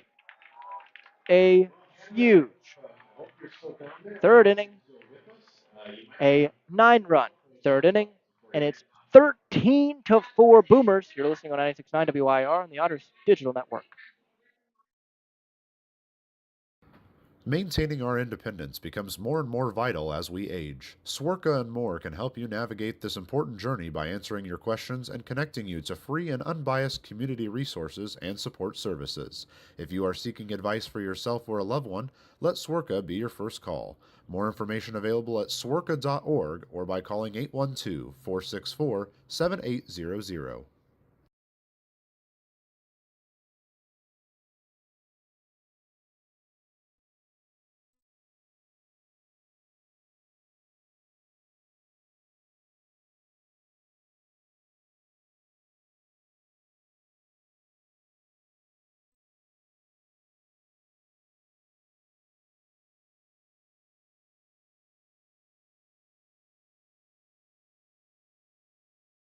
Originally opening in 2004, Jacobs Village has been a home for adults with disabilities, giving these great residents a wonderful opportunity to live life just like you and me. Jacobs Village mission is to continue building a safe, walkable neighborhood community where people with disabilities and Well, quite the third inning for Schaumburg. They score 9 in the third. And Evansville with plenty of work to do now. They trail 13-4 top half.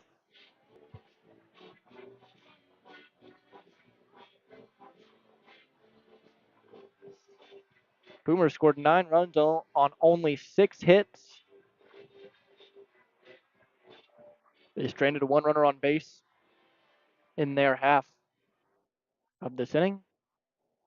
So now it's Paven Parks, the left-handed hitter, against still throwing Eric Turner. The pitch. Outside, ball one. So now you wonder if Turner's arm is still warm, given the length of the third inning. 1-0 pitch. Inside, 2-0. Now you wonder what that Otters dugout feels like. They were rolling in that second.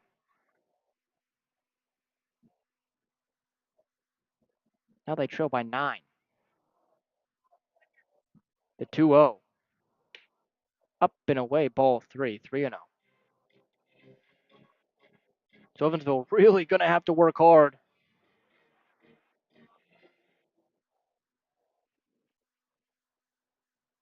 3-0 pitch. Inside, ball 4. So leadoff walk to Paven Parks brings up J.J. Cruz.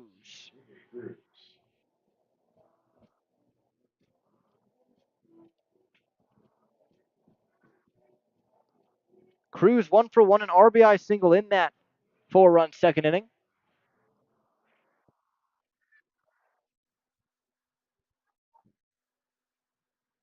The pitch to Cruz is up and away, ball 1, 1-0.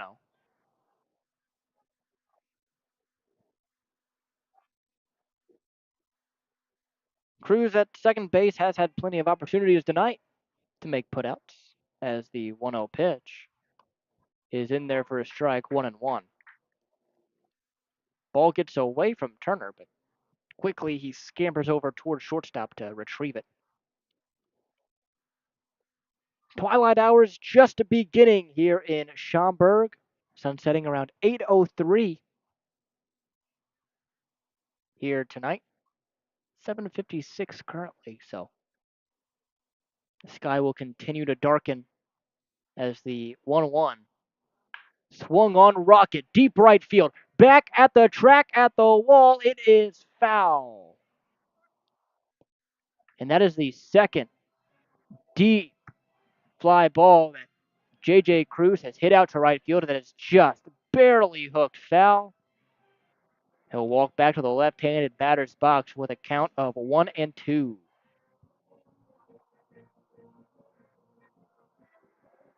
But he followed that last foul ball up with an RBI single in the second inning, so hopefully he can keep this with no outs. He'll just do anything but put the ball on the ground here to an infielder. So he stands in, and the 1-2 pitch from Turner upcoming as he sets, hands face high, and delivers. Called strike, 3.5. Fourth strikeout for Eric Turner here tonight. Brings up Justin Felix. He had an RBI sac bunt in the second inning. See how he does here in this fourth, this top half of the fourth against Turner. 13-4 the score, Schaumburg in front. The pitch is high, 1-0. A 9-run third inning. Here for Schaumburg, they have scored in each of the first 3. The 1-0. Swung on, high pop-up, back near the booth and overhead. That overhead foul ball brought to you by Hedge Construction. Choose the best. Never regret it.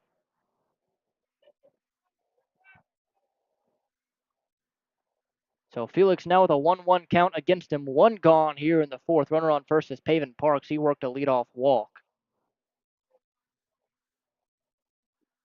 1-1 pitch. Thought about it, did Felix, didn't go around, and it missed low. 2 balls, 1 strike.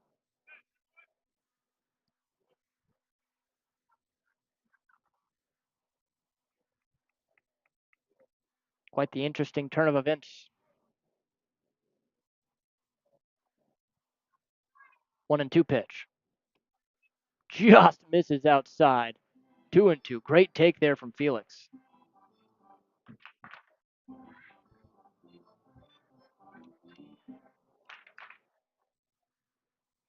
3-1 now. Is man, the scoreboard operators tough night tonight. 3 balls, 1 strike, 1 out.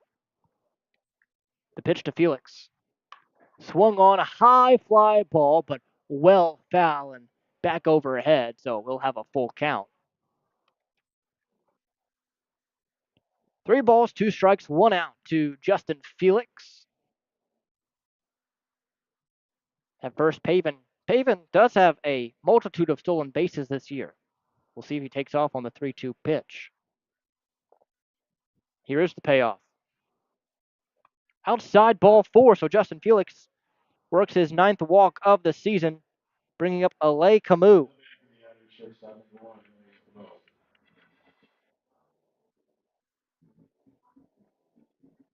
Camus is 1 for 1, an RBI double 2 innings ago in the second. That drove in both Cruz and Parks. Parks standing on second base now. And the first pitch to Alay Camus. Swung on, popped up foul. It's going to be 0-1. A lot of action around the Frontier League today. As time is called for Justin Felix over at first, who is now limping. Didn't necessarily see what happened, but he is working that left ankle now down the right field line as the trainer and Andy McCauley go over to speak to him. Didn't see what happened, but he worked a walk, and all of a sudden after the first pitch to Camus was hobbling. And boy, he's going to take a knee. And over warming up down the left field line all is Cohen Wilbanks. And this is not good for Evansville. It's Justin Felix, leaders on this team.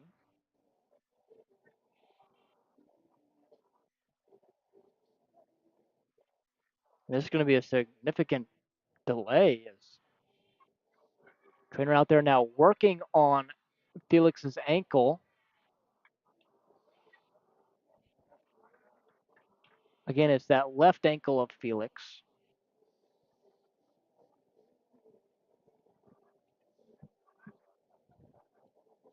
He's up and he's going to try and we'll see. He's going to take a jog over down the right field line, make sure he's good. Saw Benson twist an ankle in the finale against Lake Erie and come out, missed a game. And Felix is going to try and over there at first base. Must have jammed his 0 for 1. He drew a walk in the second. 0 for 1. He drew a walk in the second. First pitch to him is in there for a strike, 0-1.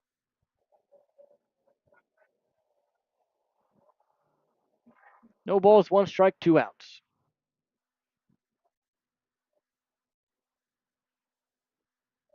The pitch. Swung on, bounced to short. Craig Fields tosses to second for the third out.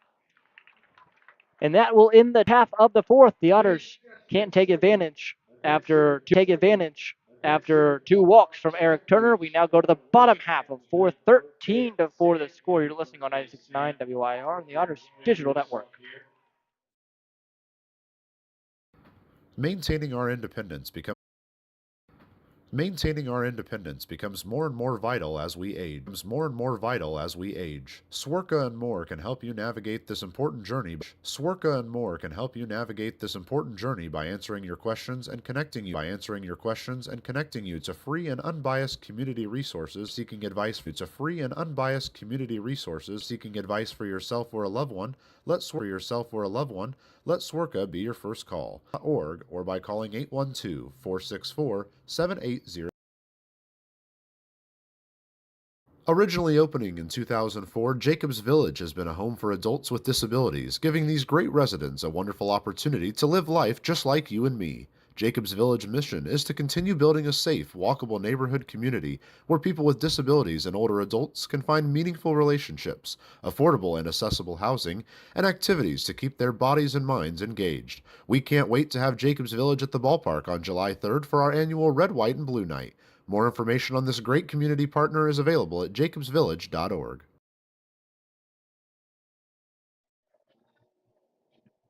Back here in Wintrust Field, 13-4 the score in favor of Schaumburg after a 9-run third inning. We're here in the bottom half of the fourth. And it'll be Aaron Simmons, Will Prater, Satchel Norman to hit. What a crazy third inning it was. Yohan Gonzalez still on the bump for Evansville.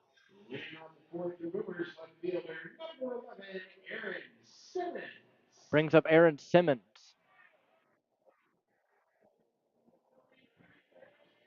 Simmons today 1 for 2. He had a 2 RBI single in the third. As the pitch is just low, 1 ball, no strikes.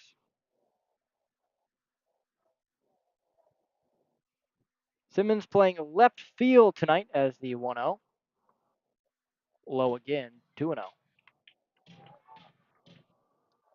Mainly a platoon guy. Doesn't see a lot of action against left-handed. Swung on, popped up, and drifting foul out of play. 2-1.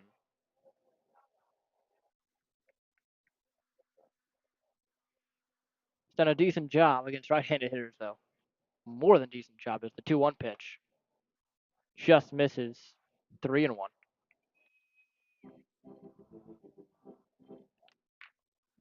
Powerful left fielder as well for the left-handed hitter is the 3-1 offering.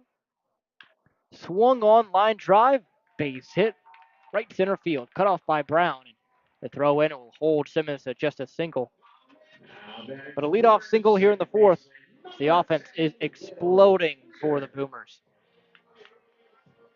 Will Prater comes up. He is 2 for 2, a double and an RBI single. He has 4 hits on the series so far, 4 for 6. Excuse me, he's 4 for 5 as he had a sac fly yesterday. The pitch is on the outer half for a strike, 0-1. 11 hits already for the Boomers here in the fourth inning. 0-1 incoming. Down and away, 1-1. Evansville scored, and if you score 4 runs through the first 4, you expect to at least be in the ball game. Not tonight, though. The 1-1. Swung on high pop-up. Into foul territory and getting into the bleachers in the lower bowl for strike number 2. So 1 ball, 2 strikes. No outs.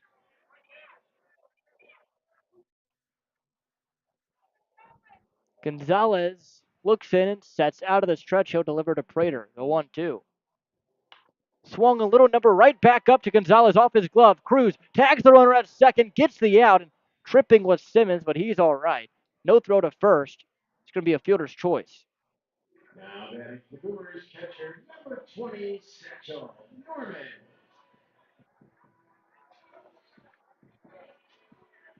The runner getting to first on the fielder's choice on just the tag by Cruz.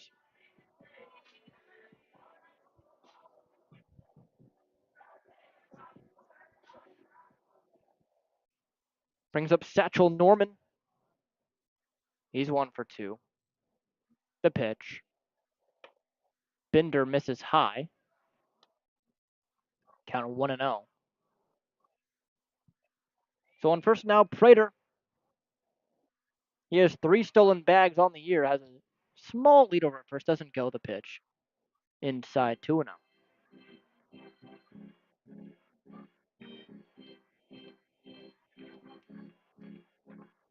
2 balls, no strikes, 1 out.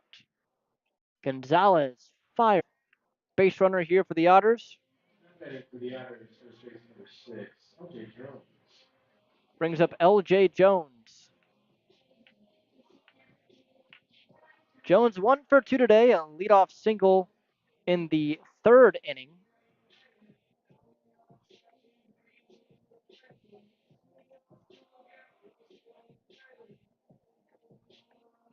Right-handed batter.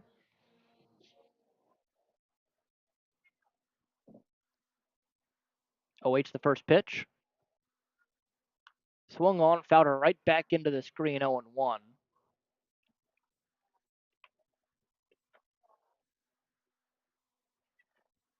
Runner at first, Brown. He has stolen 7 bases thus far this year. We'll see if they try and get a runner in scoring position here with a 10-run deficit as the 0-1 pitch is outside 1-1. Doesn't look like they will, as Brown not getting a big lead at all over there.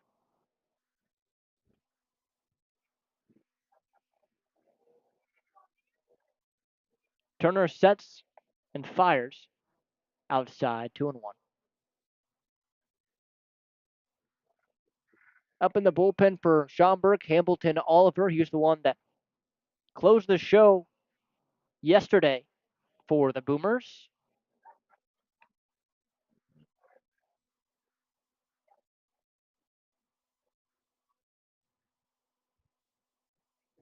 The 2-1. Swung on, bounced foul. 2-2.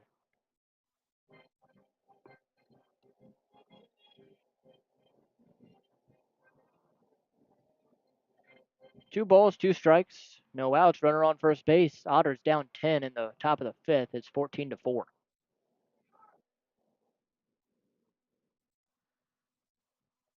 The 2-2.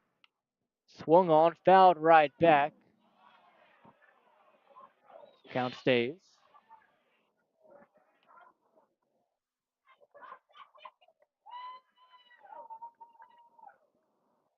Turner looks in, stands the far first base side, sets, delivers. Swung on, line drive center field, twisting into the right center gap. Stoika will come in and make the catch for out number 1. Now batting for the Otters, right fielder number 9. Another hard hit ball for L.J. Jones, just couldn't quite find a hole. This is now J.T. Benson. He's 1 for 2. He's grunted in a double play and then a solo shot in the second inning.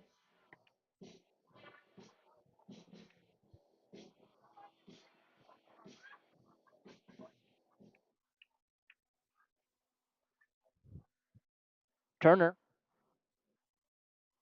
with the first pitch to the Otters cleanup man. It's in the dirt. 1 ball, no strikes. Boomers have been playing so well here at home. Here at Wintrust Field, I mean, only lost 2 games here in this first month when batting in the bottom of innings. 1-0 pitch. Swung on, high fly ball, drifting foul right side, and it will get out of play. So count 1-1.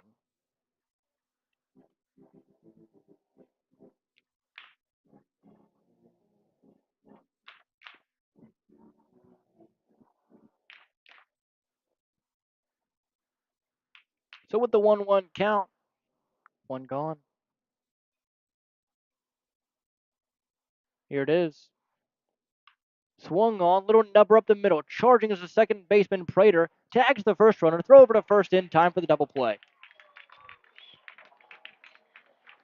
So a double play ends the inning, and the Otters once again go scoreless. For another frame, we go to the bottom half of 5, 14-4 the score here on 96.9 WYIR on the Otters Digital Network. Right now in Vanderburgh County, over 800 children are in the child welfare system waiting for someone to be their voice, and you could be that voice by becoming a court-appointed special advocate, a CASA volunteer. Donating just a few hours a month of your time can change a child's life forever. Vanderburgh County CASA invites you to join them. Stand up, speak out, be for the child, be a CASA. For more information, visit vandcasa.com. That's VAND CASA.com.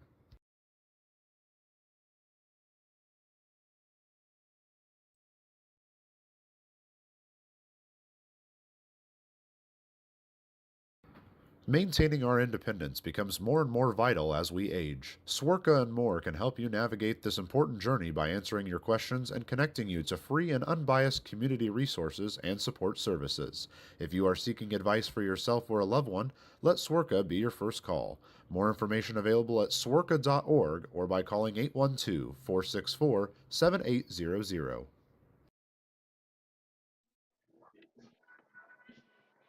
Back again here at Wintrust Field, bottom of the fifth, coming up 14-4 here in Schaumburg. Leading off the fifth for the Boomers, first base. Couple of long innings for the Boomers. Anthony Calarco comes in to lead off this bottom half of the fifth. Yohan Gonzalez still in.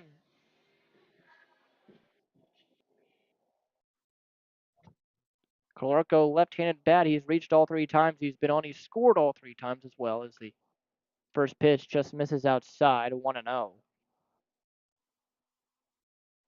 Calarco with 2 walks and an RBI double. 1-0 pitch.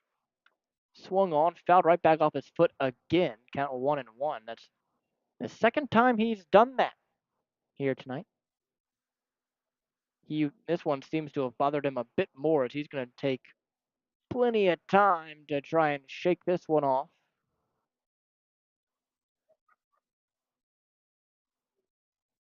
His home plate umpire, Jose Navas, giving him ample time to try and walk this off. I mean, yeah, that's just Jose Navas asking him. Okay. 1 ball, 2 strikes to Michael Gould is swung on up the middle. Camus field steps on the bag for 1, throws over across the diamond for 2. Well, I guess we'll get to the scores in the next inning. A 6-3 double play ends the 5th inning. Boomers held scoreless for the first time. They go to the top of the 6th.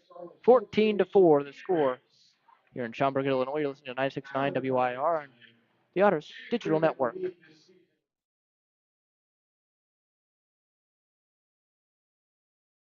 Originally opening in 2004, Jacobs Village has been a home for adults with disabilities, giving these great residents a wonderful opportunity to live life just like you and me. Jacobs Village mission is to continue building a safe, walkable neighborhood community where people with disabilities and older adults can find meaningful relationships, affordable and accessible housing, and activities to keep their bodies and minds engaged. We can't wait to have Jacobs Village at the ballpark on July 3rd for our annual Red, White, and Blue Night.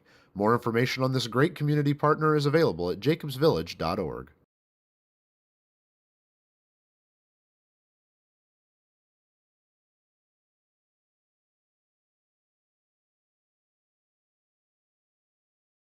For the last 5 years, the Evansville African American Museum and the Evansville Otters have partnered together to offer tickets at no cost for the whole family for the Juneteenth Negro Leagues Baseball Tribute. All are invited to celebrate Juneteenth with us on June 19th for the annual Salute to the Negro Leagues game. Pre-game activities start at 4:30 with first pitch scheduled for 5:05. For information on these tickets, fans can stop by the Evansville African American Museum at 579 Sandra Matthews Way in Evansville or any local Evansville Vanderburgh Public Library.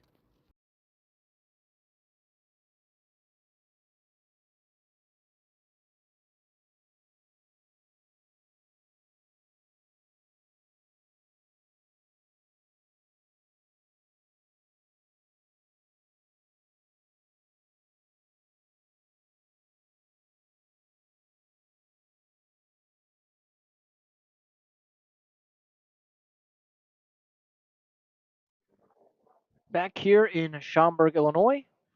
New pitcher on the mound is Hamilton Oliver for the Boomers, as the first pitch to the leading off Keenan Taylor is low, 1-0. So Eric Turner exits. He gave up 4 runs on 5 hits in 5 innings. As Oliver with the 1-0 pitch is outside. Also into the game is Kyle Fitzgerald over at first, replacing Anthony Calarco.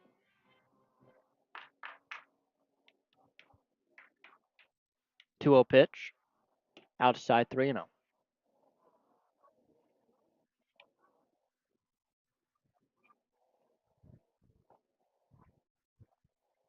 Evansville just looking to get anything going here in this 6th inning. 3-0 to Taylor. Taking all the way for a strike there, 3-1.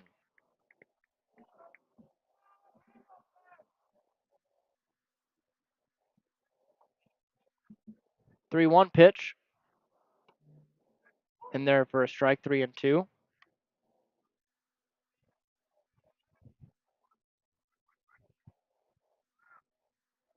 So the payoff now to Keenan Taylor. Here it is.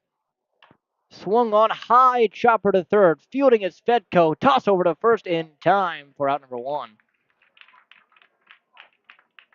Now batting for the Otters, third baseman number 11, Peyton Parks. Now Pavin Parks. He has reached twice, a single and a walk for the Otters' third baseman. See what he can do here in the 6th frame.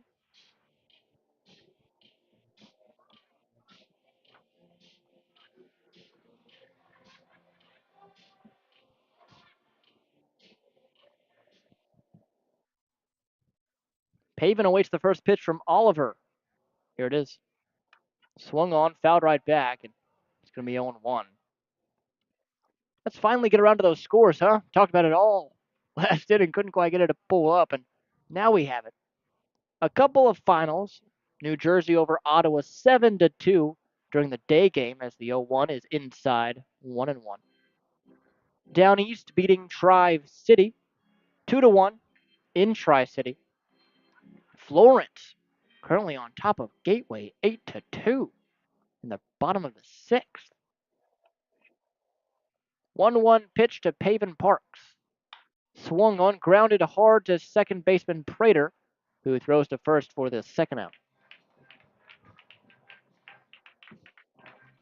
So that's not great for Evansville, seeing Florence succeeding right now. And along with that, in a slugfest, it's 10-8 Lake Erie, and it looks like they have walked off the Washington Wild Things, and it was a great game there. The first pitch now to J.J. Cruz is a laser into right center field. That's going to get down for a base hit. Cutting it off on the backhand in a slide is Gould. He's going to hold J.J. Cruz to a single. Cruz's second single today. He's had himself a good series. He's hit the ball hard as it brings up Justin Felix. A sack bunt and a walk, so hasn't quite officially caught in that bat. Also, Windy City against Sussex County. It's a 3-1 Sussex County lead here in the city of Chicago. First pitch to Felix is outside, 1 ball, no strikes. Trois Rivières over New York, 4-2. Then Quebec over Brockton, 10-0 in the 8th. The pitch, outside, 2 balls, no strikes. So a full day in the Frontier League on this Tuesday after Memorial Day. 2 balls, no strikes, 2 outs. Here it is. Outside 3-0.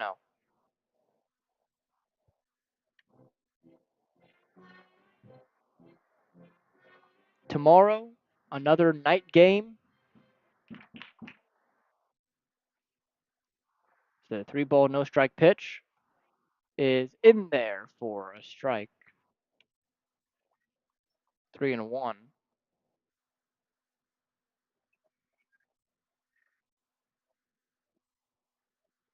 Hamilton Oliver with a 3-1 pitch is a jam shot to second base. Prater fields, throws out number 3. So the Otters get a hit but can't capitalize. Once again, they're held scoreless. We go to the bottom half of 6. It is 14-4. Schaumburg on 96.9 WYIR and the Otters Digital Network. Right now in Vanderburgh County, over 800 children are in the child welfare system waiting for someone to be their voice, and you could be that voice by becoming a court-appointed special advocate, a CASA volunteer. Donating just a few hours a month of your time can change a child's life forever. Vanderburgh County CASA invites you to join them. Stand up, speak out, be for the child, be a CASA. For more information, visit vandcasa.com. That's VAND CASA.com.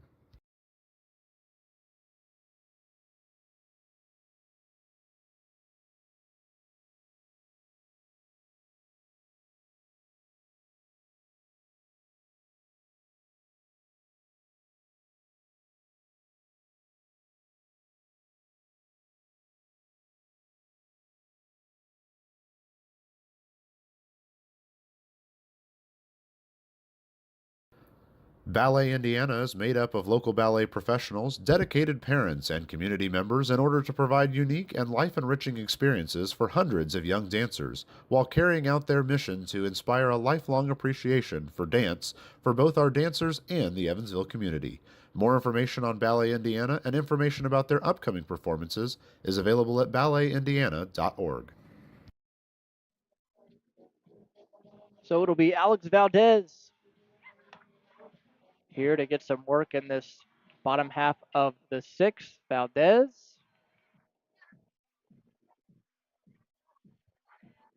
coming into this one with a 10-run deficit to his back, but see how he fares against the bottom third of this lineup. Valdez, his last appearance went just 1/3 of an inning, but gave up 3 runs.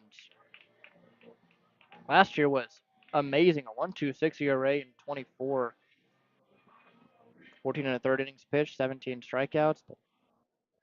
See how he looks here against Schaumburg as the first pitch to Aaron Simmons is swung on, grounded, but right to J.J. Cruz, who throws to L.J. Jones for the first out. Now the Brewers second baseman, number 10. Valdez, one of those guys where you really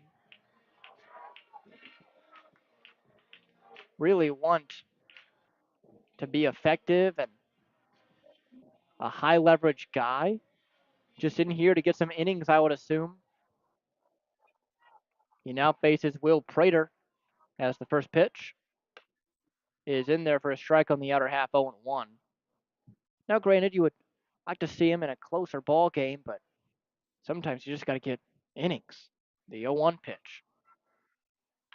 Swung on, hit the opposite way, slicing foul into the lawn area. Nice catch by a fan in the. Didn't even let it touch the ground. How about that? How about that? So 0-2 as the pitch. Swung on, lifted high in the air, and foul. That one in the lower bowl, and oh, that one couldn't be caught by a fan. How about that? So we got one catch and one not catch. 2 straight. 0-2 from Valdez to Prater. Cold strike 3 on the outer half. That ball was about 3 inches outside, but Valdez will take it. German American Bank strikeout. First one for Alex Valdez. Brings up Satchel Norman. Norman is 1 for 2. Walk, a single, and a flyout. First pitch to him is a check swing grounder to Camus. Field throws. 1, 2, 3, go the Boomers. So another scoreless frame worked by the Otters staff. We go now into the 7th inning, 14-4. Evansville behind Schaumburg here on 96.9 WYIR on the Otters Digital Network. Maintaining our independence becomes more and more vital as we age. Swerka and more can help you navigate this important journey by answering your questions and connecting you to free and unbiased community resources and support services. If you are seeking advice for yourself or a loved one, let Swerka be your first call. More information available at swerka.org or by calling 812-464-7800.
Hamilton Oliver back for his 2nd inning of work. We'll see how he does here.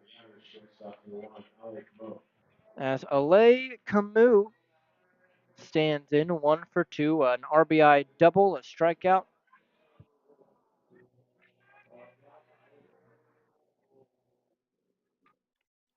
And the first pitch he sees from Oliver is inside for a ball, 1-0. A lot of work to do for the Otters here. 14-4 in the top of the 7th, the pitch. Swung on, line drive center field. In on it, Soika makes the catch.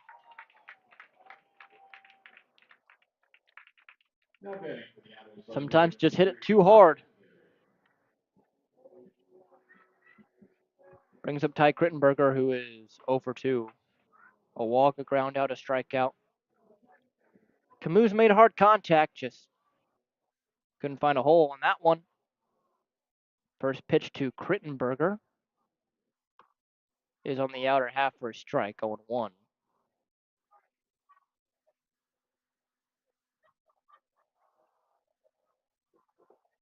A 1 pitch. Swung on, high pop up. That's going to go over the head. You know what that means? That overhead foul ball brought to you by Heads Construction. Choose the best, never regret it.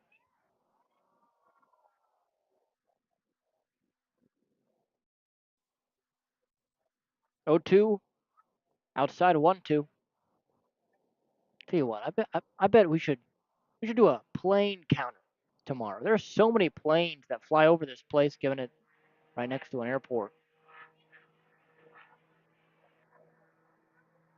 We might do that tomorrow. Never know. 1-2 pitch. Just misses outside, 2-2. See commercial airliners, you see private propeller planes. Haven't seen a private jet yet, though. 2 balls, 2 strikes, 1 out. Here it is. Swung on, grounded, backhanded by Fedko over at third. Throw over to first is in time for out number 2. Wonder what the expenses are. Propeller plane to private jet. I'm sure it's wildly different. I'm not an aviator, so I couldn't tell you. First pitch to Graham Brown is low. 1 ball, no strikes on the changeup.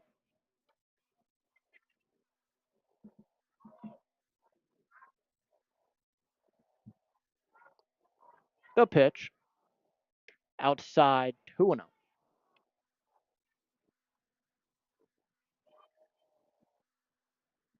Hey, look, there's another one. That's 2 in the span of 3 minutes. How about that? 2-0 pitch to Graham Brown. Low 3-0 now to Brown. Brown was hit by a pitch in the 5th. Other than that, he struck out and grounded into a double play, the 3-0. Swung on, high pop up, twisting, fouling out of play, first base side into the lower bowl area just below the sweeps. Sweets basically fully wrapping down, well, halfway down the first and third base lines, about to the bag, corresponding with the entire grandstand area. Seats a little further out. 3-1 pitch. Swung on, grounded, off the diving glove of Fedko. Deflects to Craig. Barehand throw to first, not in time. Oh, boy. What a play that would have been.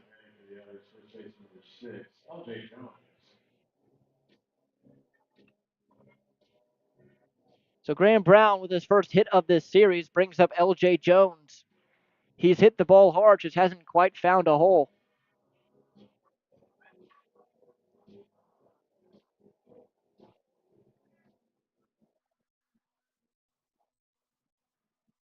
Oliver, out of the stretch, the pitch. That's outside, 1 ball, no strike. So Oliver struggling to get ahead of batters the same way Eric Turner did earlier in the game.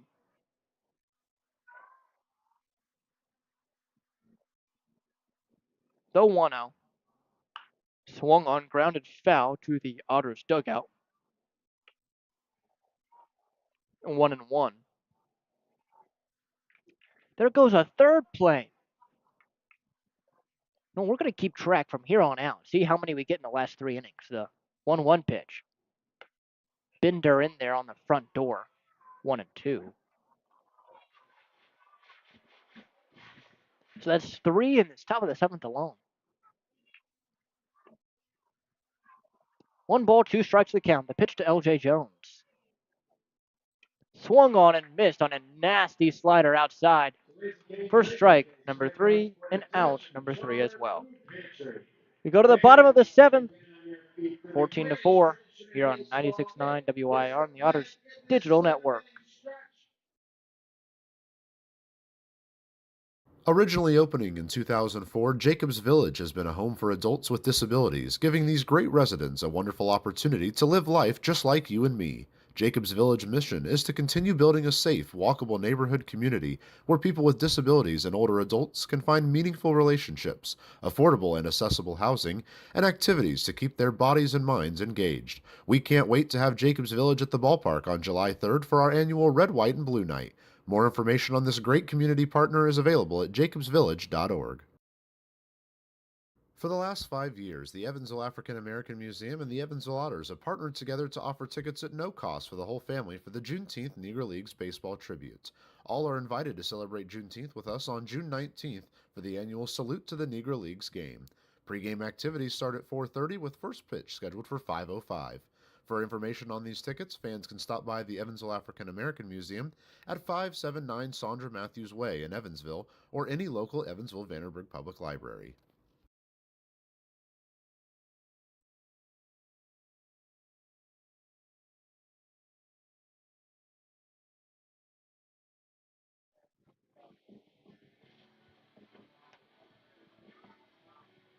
So Griff Hughes into the ball game here in this one, looks to shut down the Boomers.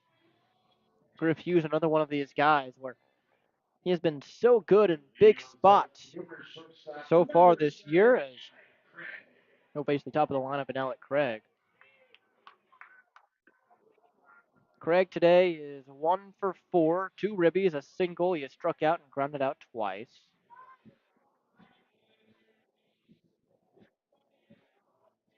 See how Hughes does here in this situation. Again, just such a tough ball game here so far for Evansville. Hughes in his last appearance, when an inning and a third, gave up a hit, no runs, struck out 2 as the first pitch to Craig is swung on and fouled back to the backstop.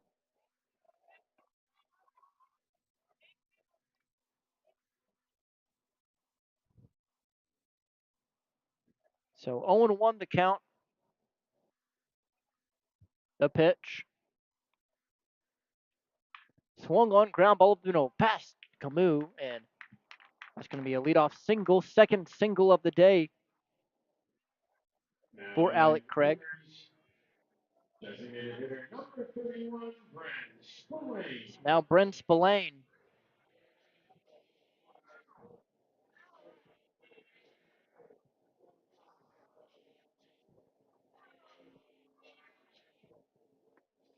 Spillane is 1 for 3, a walk and an RBI double. He's flown out twice to JT Benson. The first pitch is in there for a strike near the knees. 0-1. That one at 91 miles an hour for Griff Hughes.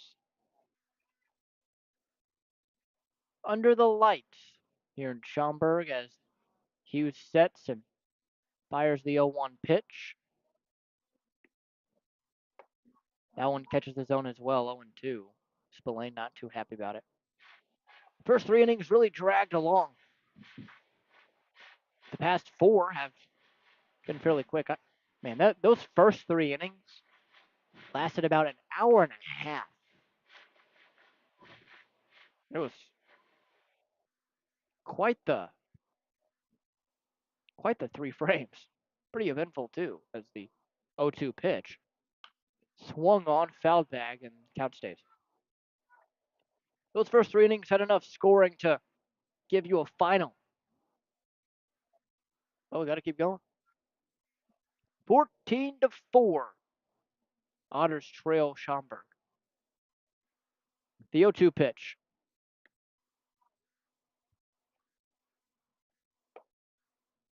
That one's called inside, 1-2. It looked pretty similar to the past three.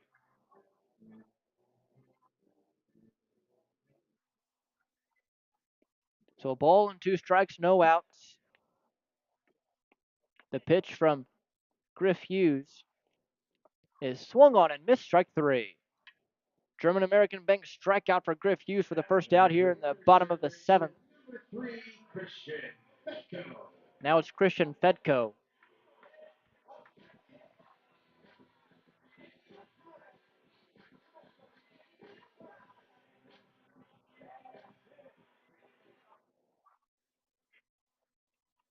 Fedko tonight has a hit, a walk, and is flown out and grounded out. The pitch. Swung on, blasted. High and deep left field, back towards the wall, and it is going to one-hop the wall. Rounding third, heading home is Alec Craig. The throw is not going to be there. It's cut off by Pavement Parks, and it's an RBI double for Christian Fedko. So a 15th run comes across for Schaumburg. And it's Kyle Fitzgerald for his first at-bat of the evening. He replaced Anthony Calarco over at first base in the 5th due to a possible ankle injury, and will now step in to take his first AB here against Hughes, the left-hander. The pitch. Swung on and missed, a little out in front of the changeup, 0-1.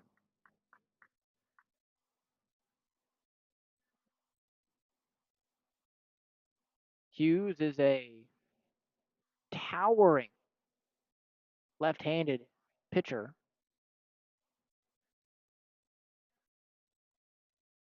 The 0-1 pitch. Swung on and missed. Sorted him on that, 0-2. Nasty stuff Hughes has. Can go multiple innings and has gone multiple innings for the Otters. He's also been used in relief in multiple extra inning games this year. So another one of these high leverage arms that you just need to get some action. The 0-2. Swung on, a little chopper to third, but it bounces foul. So the count will stay where it is. 15-4. The score. Boomers in front. Schaumburg has out hit the Otters 15-7. No errors either side. The Otters scored 4 in the second, have been held in check since. 2 runs in the first and second inning for the Boomers. 9 in the third. 1 in the fourth, 1 in the seventh so far. The 0-2 pitch now to Fitzgerald. Swung on and missed. Strike 3. Second German American Bank strikeout for Griff Hughes. Brings up Andrew Soika. Soika, a double, a walk, a triple, and a flyout.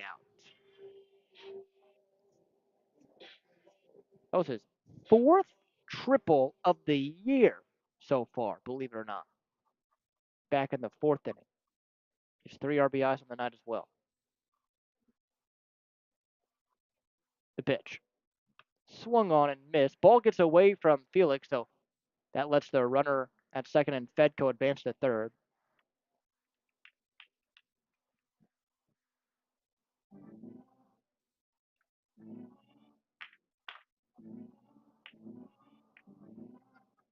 There's going to be a conversation between Felix and Griff Hughes here. Don't necessarily know what this is about,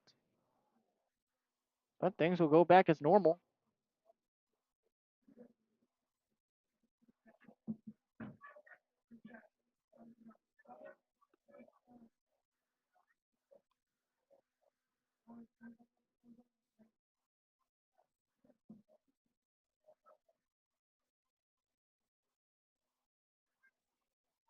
That will be scored a passed ball. Count no balls, 1 strike, 2 outs. The pitch. Checked his swing. Did he go around? He did not. Count now 1-1.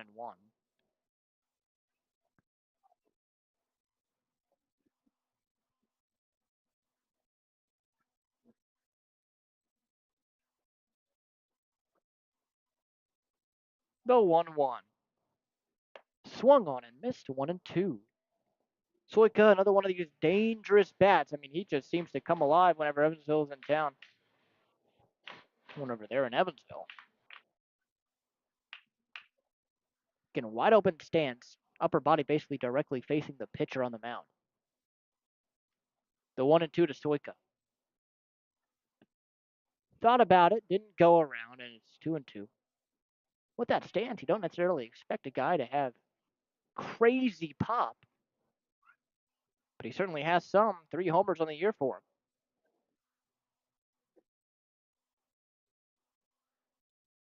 The 2-2 from the lefty is swung on and battled back. Count stays at 2-2.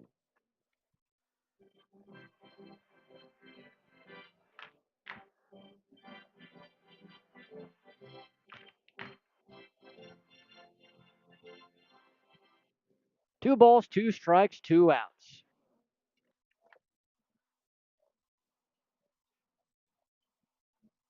The pitch. Inside, got him square in the back, and Soika is in some pain, it seems like, but he will trot over to first base and take it. Now batting the numerous right fielder, number Brings up Michael 23, Gould. Michael Gould. Soika will walk down the right field line and take his time to try and walk this one off.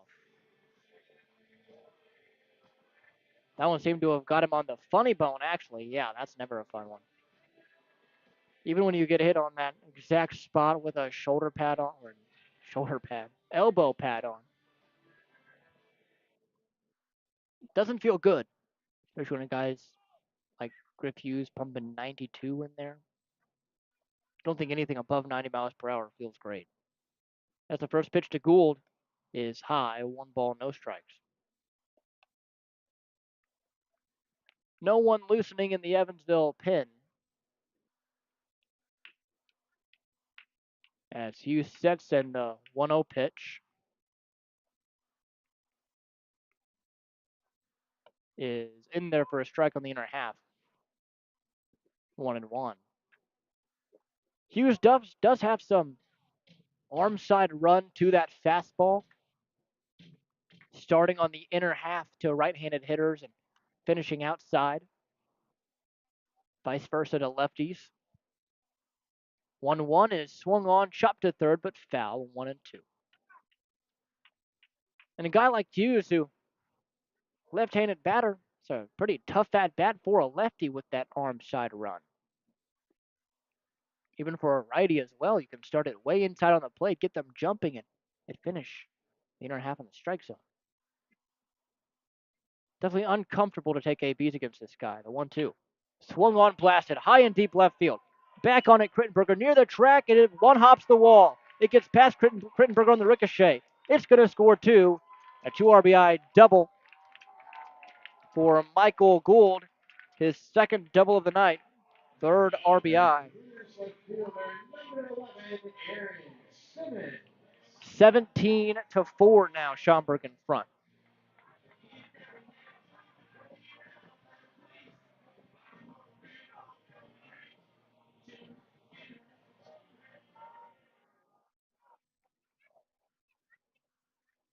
So now it's Aaron Simmons, who is 2 for 4. First pitch, swung on and missed, 0-1. One of those days for Evansville. They played so well at Bosse Field last week, taking 2 of 3 against Schaumburg as the 0-1 pitch is swung on and missed, 0-2.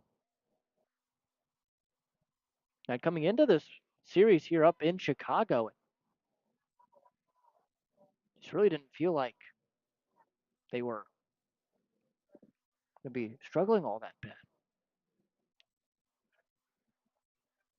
Here's the 0-2 offering from Griff Hughes. Swung on, high pop up, drifting, and it will get in foul territory into the lower bowl on the left-hand side.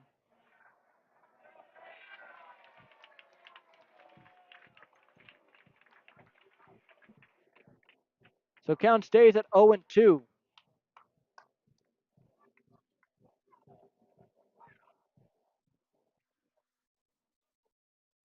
Lefty v lefty, count no balls, 2 strikes, 2 outs. Runner on second base is Gould.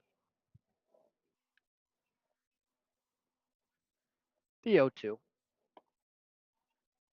Low. 1-2 now.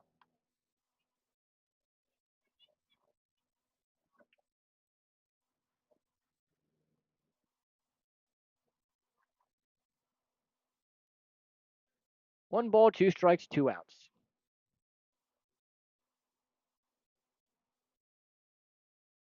The pitch.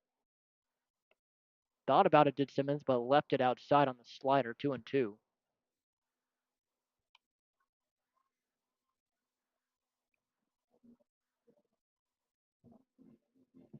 Tomorrow, 6:30 again, and then this weekend, series against Florence, Friday, Saturday, Sunday.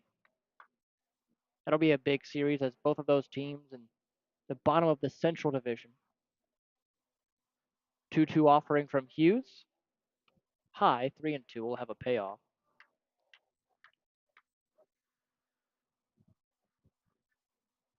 Florence was beating Gateway 8-2 in the 6th.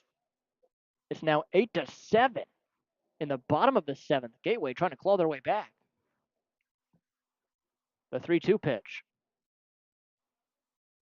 Swung on and missed, strike 3. So Griff Hughes gives up a couple of runs but strikes out 3. We now go to the top of the 8th. Let SWORCA be your first call. More information available at sworca.org or by calling 812-464-7800.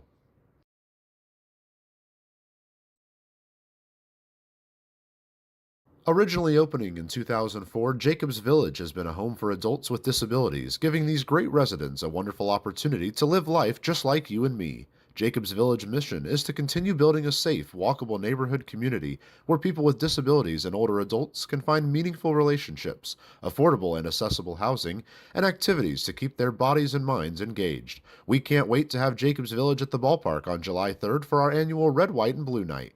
More information on this great community partner is available at jacobsvillage.org.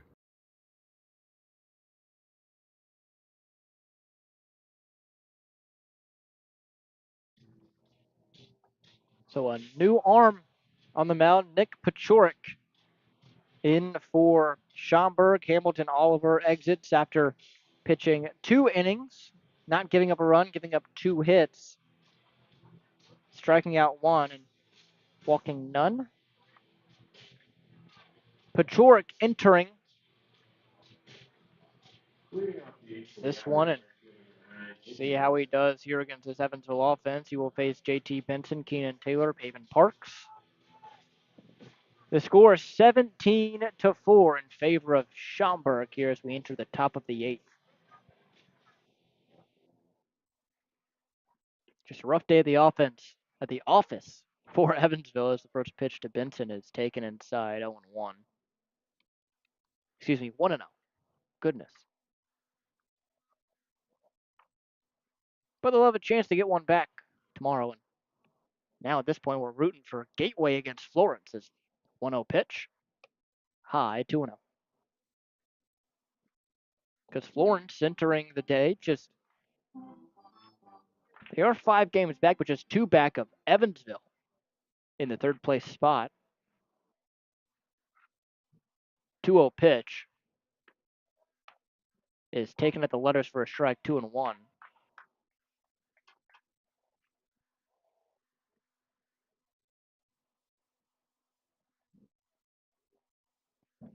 Two balls, 1 strike, no outs. Here it is. Swung on, foul tipped right into the backstop, 2-2.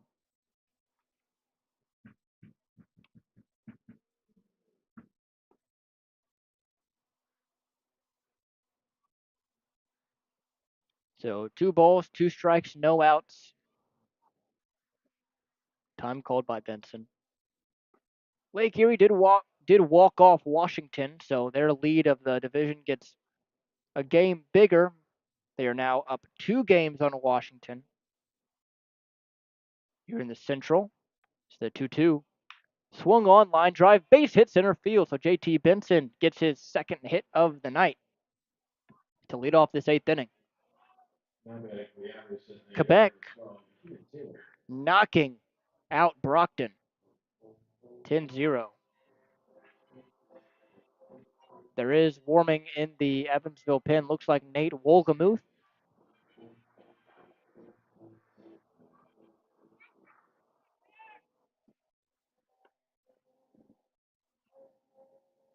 Now the first pitch to Keenan Taylor is outside, ball 1. Taylor today is 0 for 2. He walked, struck out, and grounded out. New York over Three Rivers 8-4 right now as the 1-0 pitch. Swung on, high fly ball, right center field, over to it, Soika and Gould. It will be Gould to make the catch in right center for out number 1.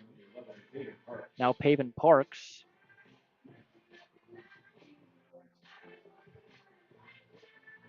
Parks 1 for 2, single walk, ground out.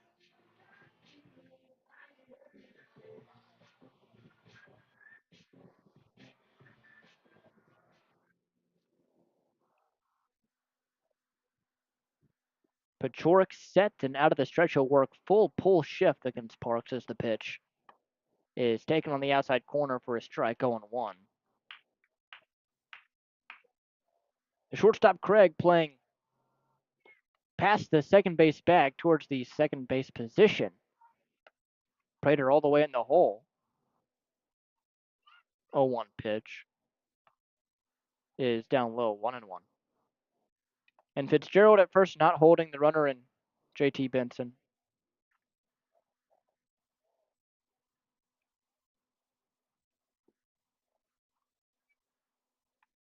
One ball, 1 strike, 1 out. The pitch. In there for a strike, 1 and 2.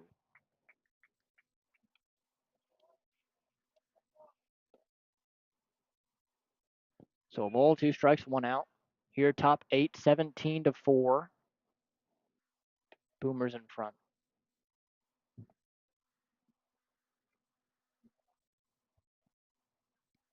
Pachorik to the lefty, Parks. Inside, ball 2, count even at 2-2.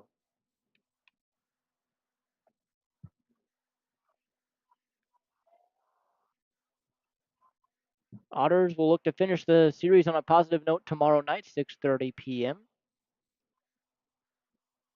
You can listen to it on 96.9 WYIR, the Otters Digital Network, or watch on the Hometeam Network as the 2-2 pitch to Parks is behind him. Ball gets away. Benson will trot to second on a wild pitch.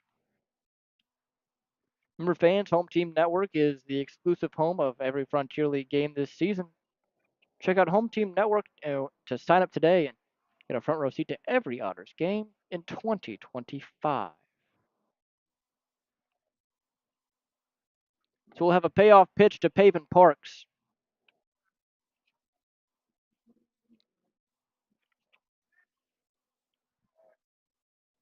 Pachorik sets, hands head high, and out of the stretch the pitch. Inside, ball 4, so that is the second walk that Pavin Parks has drawn today, and it brings up the 2 for 3, J.J. Cruz. Cruz has had himself a good day. I feel like the offense in total hasn't been bad at all. I mean, 4 runs second inning. They haven't scored since, but they've had chances. That's all you can ask for. As the first pitch to the left-handed J.J. Cruz is taken inside for a ball, 1-0. There's action starting in the Schaumburg pen.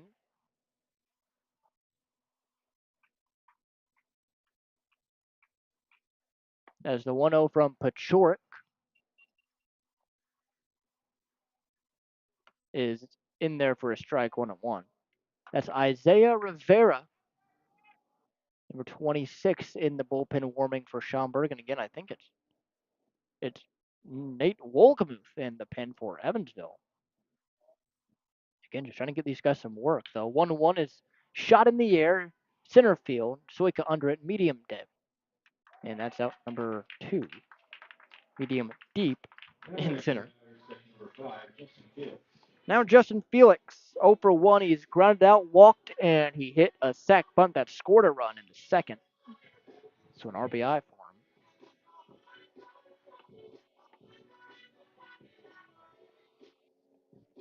And again, the story has been the 9-run third inning, which is the reason the score looks like what it is right now. It's the pitch from Pachorik to Felix is swung on and missed, 0-1. And you give up 9 runs in an inning, hard to come back from that, no matter who you're playing, especially against Schaumburg. In Schaumburg, the 0-1. Swung on and missed, 0-2. Blew it by him on the fastball.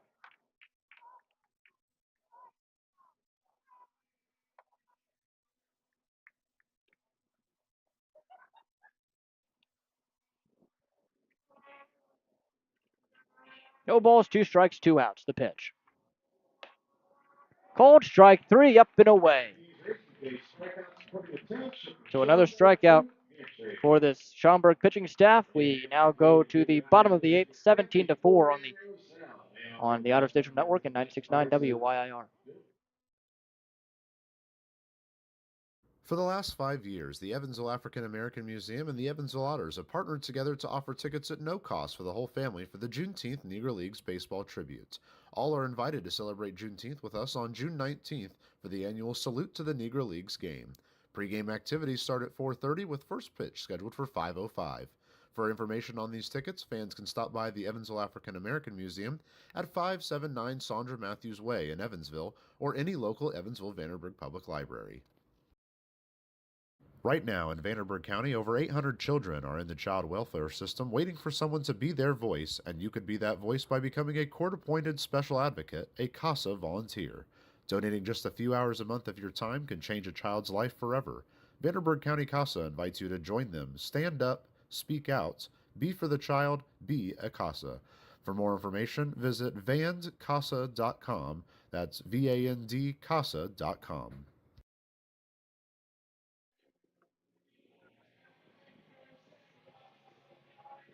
Nate Wolgemuth into the ball game. Again, the score 17-4 here in the bottom of the 8th. Nate Wolgemuth in to pitch for Evansville in this 8th inning. Usually the closer for this Evansville squad, but again, he hasn't seen work in a couple of days and would like to get him some innings.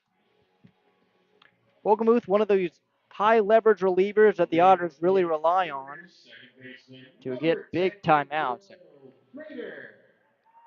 Be Will Prater to lead it off. Wolgemuth this year, in 6 appearances, has thrown 6 innings. He's given up 2 runs. He's saved 3 games. 7 strikeouts, has given up a homer. As the first pitch to the left-handed Prater is taken outside for a ball 1-0. Wolgemuth can get up to mid-90s, but he's found more success sitting in the 93, 94 area because he can control it better. The 1-0 is just inside at 92, 2-0. Which is really what you want to see. You just want to see these guys throwing strikes. And hopefully with the stuff that Wolgemuth has, he can get a lot of big timeouts this year. The 2-0 pitch. In there for a strike at 92 outside, 2-1.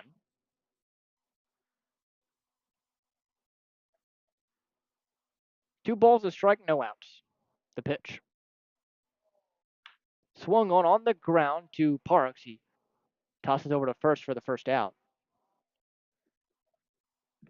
Now it's Satchel Norman. Norman today is 1 for 3, a single, a fly out, a walk, and a ground out. Also a stolen base to his record. How often do you see a catcher steal a bag? nowadays.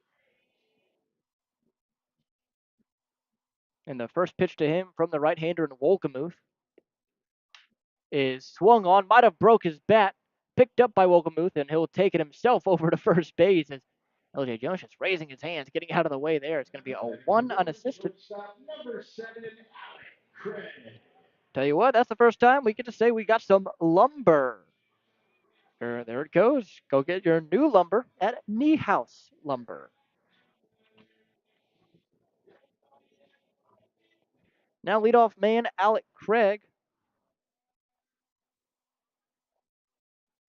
And the first pitch swung on, fouled off, overhead. That overhead foul ball brought to you by Heads Construction. Choose the best, never regret it.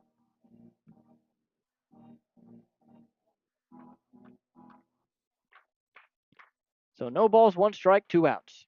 Wolgemuth, deep breath and deals. Swung on, bouncer to Cruz, who backhands it at second, throws over to first for the out. So 1, 2, 3 go the Boomers in the 8th. We go to the top half of the 9th, 17-4 the score. Here on 96.9 WYIR, the Otters Digital Network.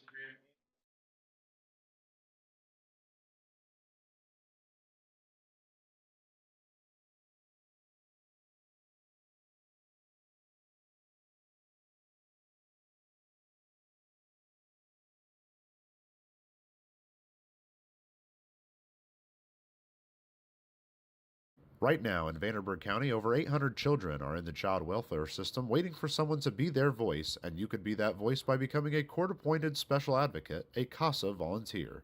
Donating just a few hours a month of your time can change a child's life forever. Vanderburgh County CASA invites you to join them. Stand up, speak out, be for the child, be a CASA. For more information, visit vandcasa.com. That's VAND CASA.com.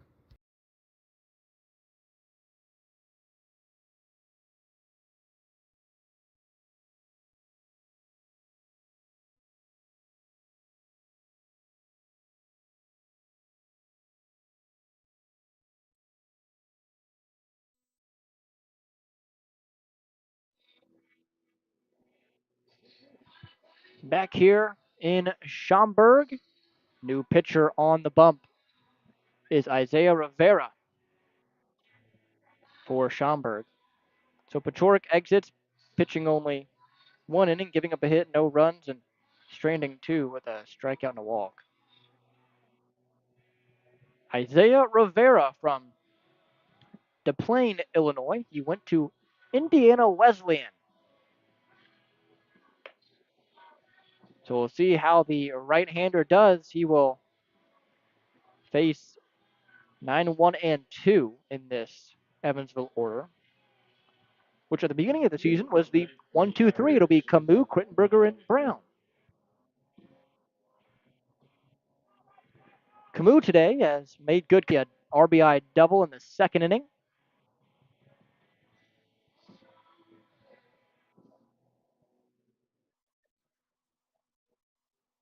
First pitch to Camus is swung on, popped up, should be playable, twisting towards foul territory, racing towards it is multiple fielders.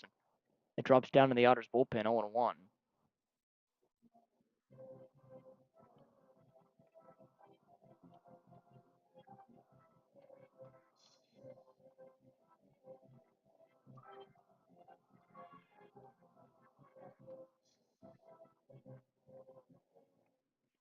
So count no balls, 1 strike. The pitch, outside, 1-1. Camus, a guy that can work good at bats.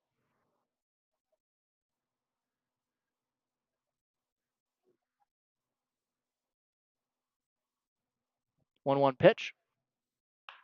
Swung on line drive, base hit left field. Second hit of the day for Alay Camus.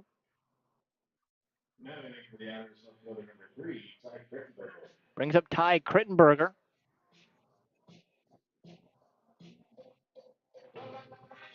Krittenberger today 0 for 3. He's walked. He has grounded out twice, and he has struck out looking. Stands in on the right side. Camus over at first, not being held by Fitzgerald. I doubt he's going to go. There's a pickoff throw that gets away. Rivera had no idea that Fitzgerald wasn't holding the runner in Camus and just threw it into the bullpen. Wow. Just a mental lapse there from Isaiah Rivera. Thankfully for him, it's not a one-run game, and Camus now in scoring position at second base for Ty Krittenberger.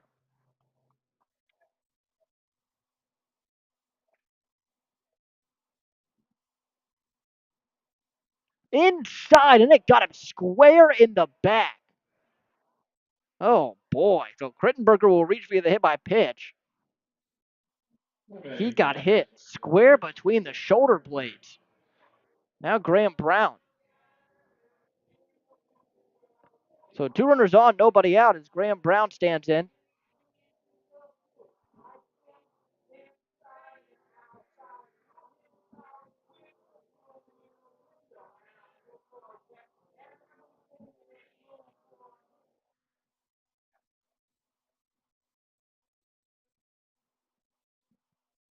First pitch to Graham Brown. It's going to be low. Count 1 ball, no strikes.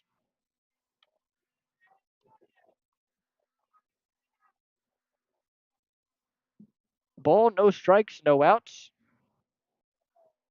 2 runners on. The pitch to Brown. That one's called a strike on the outer half. This is Brown's 5th plate appearance. 4th at bat, the 1-1. Outside 2-1. He has singled and gotten hit by a pitch tonight. Grounded into a double play, struck out.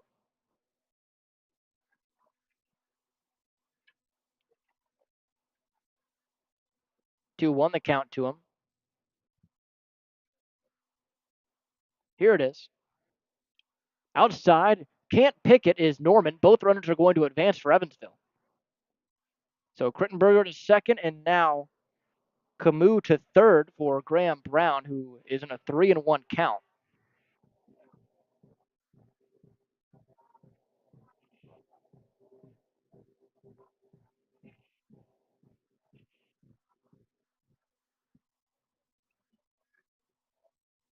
The 3-1 pitch. Swung on and missed right through the fastball, 3-2.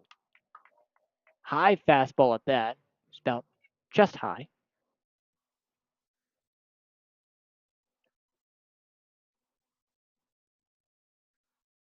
Rivera with the payoff.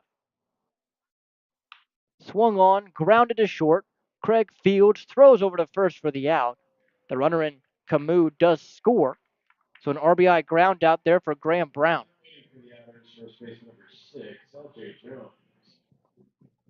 Brings up LJ Jones. The score now 17-5. Schaumburg in front. LJ Jones stands in 1 for 4 tonight. A single, 2 flyouts, and a strikeout for him as the first pitch from Rivera is taken, letters 0-1.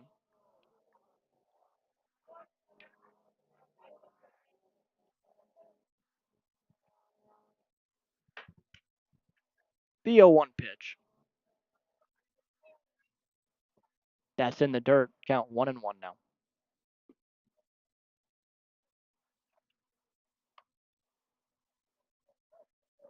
Again, this is just one game of a full slate in the Frontier League.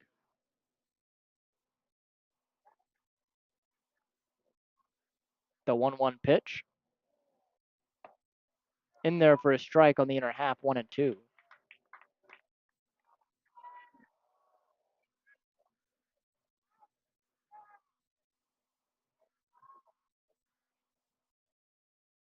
Rivera sets out of the stretch. He'll work again. The 1-2 pitch to Jones. Swung on and missed, strike 3. So Jones goes down swinging for the second at bat in a row. Brings up JT Benson.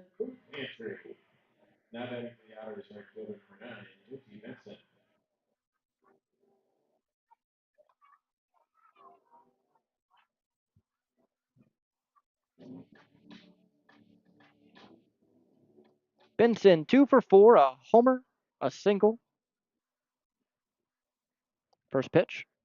Swung on, shot in the air, and it's going to drop down to left field. It's going to roll all the way to the warning track. Backhanded by the left fielder Simmons. Throwing to second base, not in time as Benson's in there standing.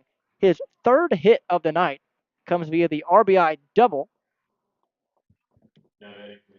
That scores Ty Crittenberger, and it brings up Keenan Taylor. Hey, Benson's just a triple away from the cycle. Just got to extend the game. 17-6 the score here in the top of the ninth.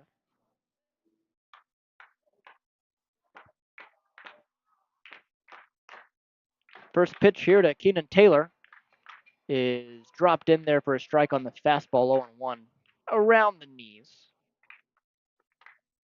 17-6, top nine. Boomers in front. The pitch. Swung on and foul tip back. The count will be 0-2. So the Otters down to their last strike.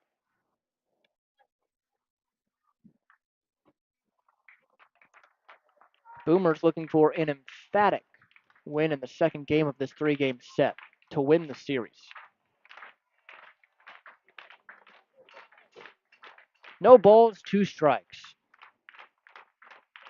The pitch. Swung on, popped up overhead. That's going to get out of play. Count stays.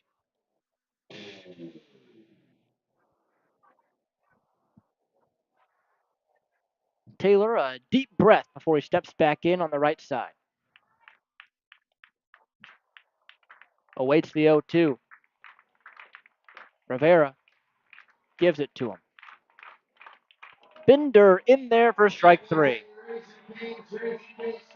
So the Boomers win this one by a final score of 17-6.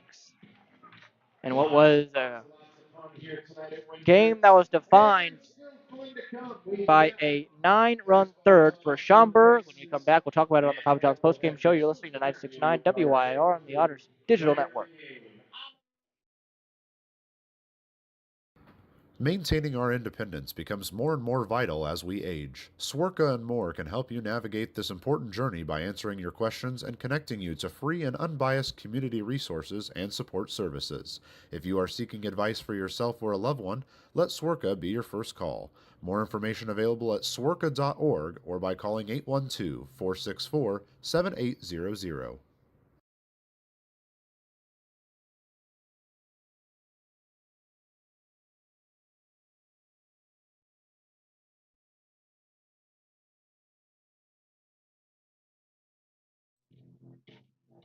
Back here for the Papa John's postgame show.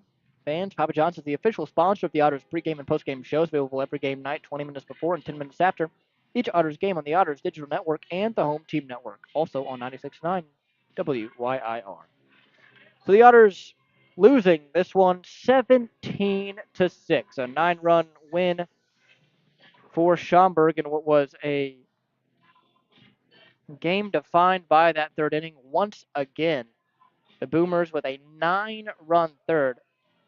Last night they had a 5-run third that jumped them ahead and really jump-started that pitching staff to pitch well. And tonight, just the offense played well. The pitching staff is the culprit tonight. A couple of good performances, though. Alex Valdez came in, tossed a 1-2-3 inning. Same with Nate Wolgemuth. They looked really, really good tonight. But Terrace Marin gets the loss here. 2 2/3 innings, gave up 8 hits, 9 runs, walked 3, did not strike out a batter. Offensively, JT Benton with a real big day. He had 3 hits, went 3 for 5, a homer, an RBI double, a single, just a triple away from that cycle, the hardest part to get of that cycle.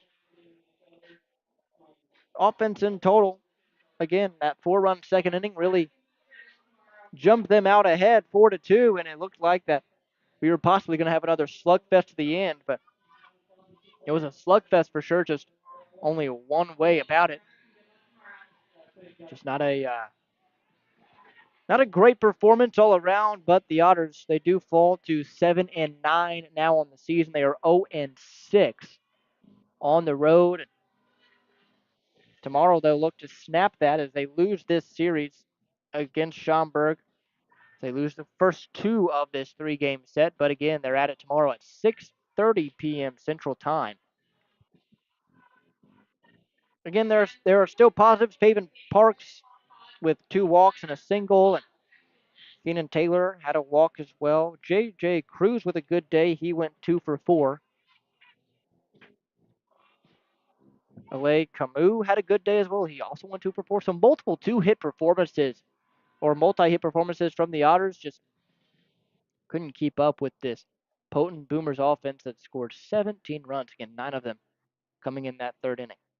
Tomorrow, you can find us same place, same time for Evansville Otters baseball. It will be 6:30 p.m. the start time as Evansville looks to salvage one of this three-game set. The final game time, look at that, exactly 3 hours on the dot for our final game time from 6:30 to 9:30. So, how about that? But that's all I got today for you fans. Tomorrow, 6:30 p.m., the Otters look to get one of this three-game set.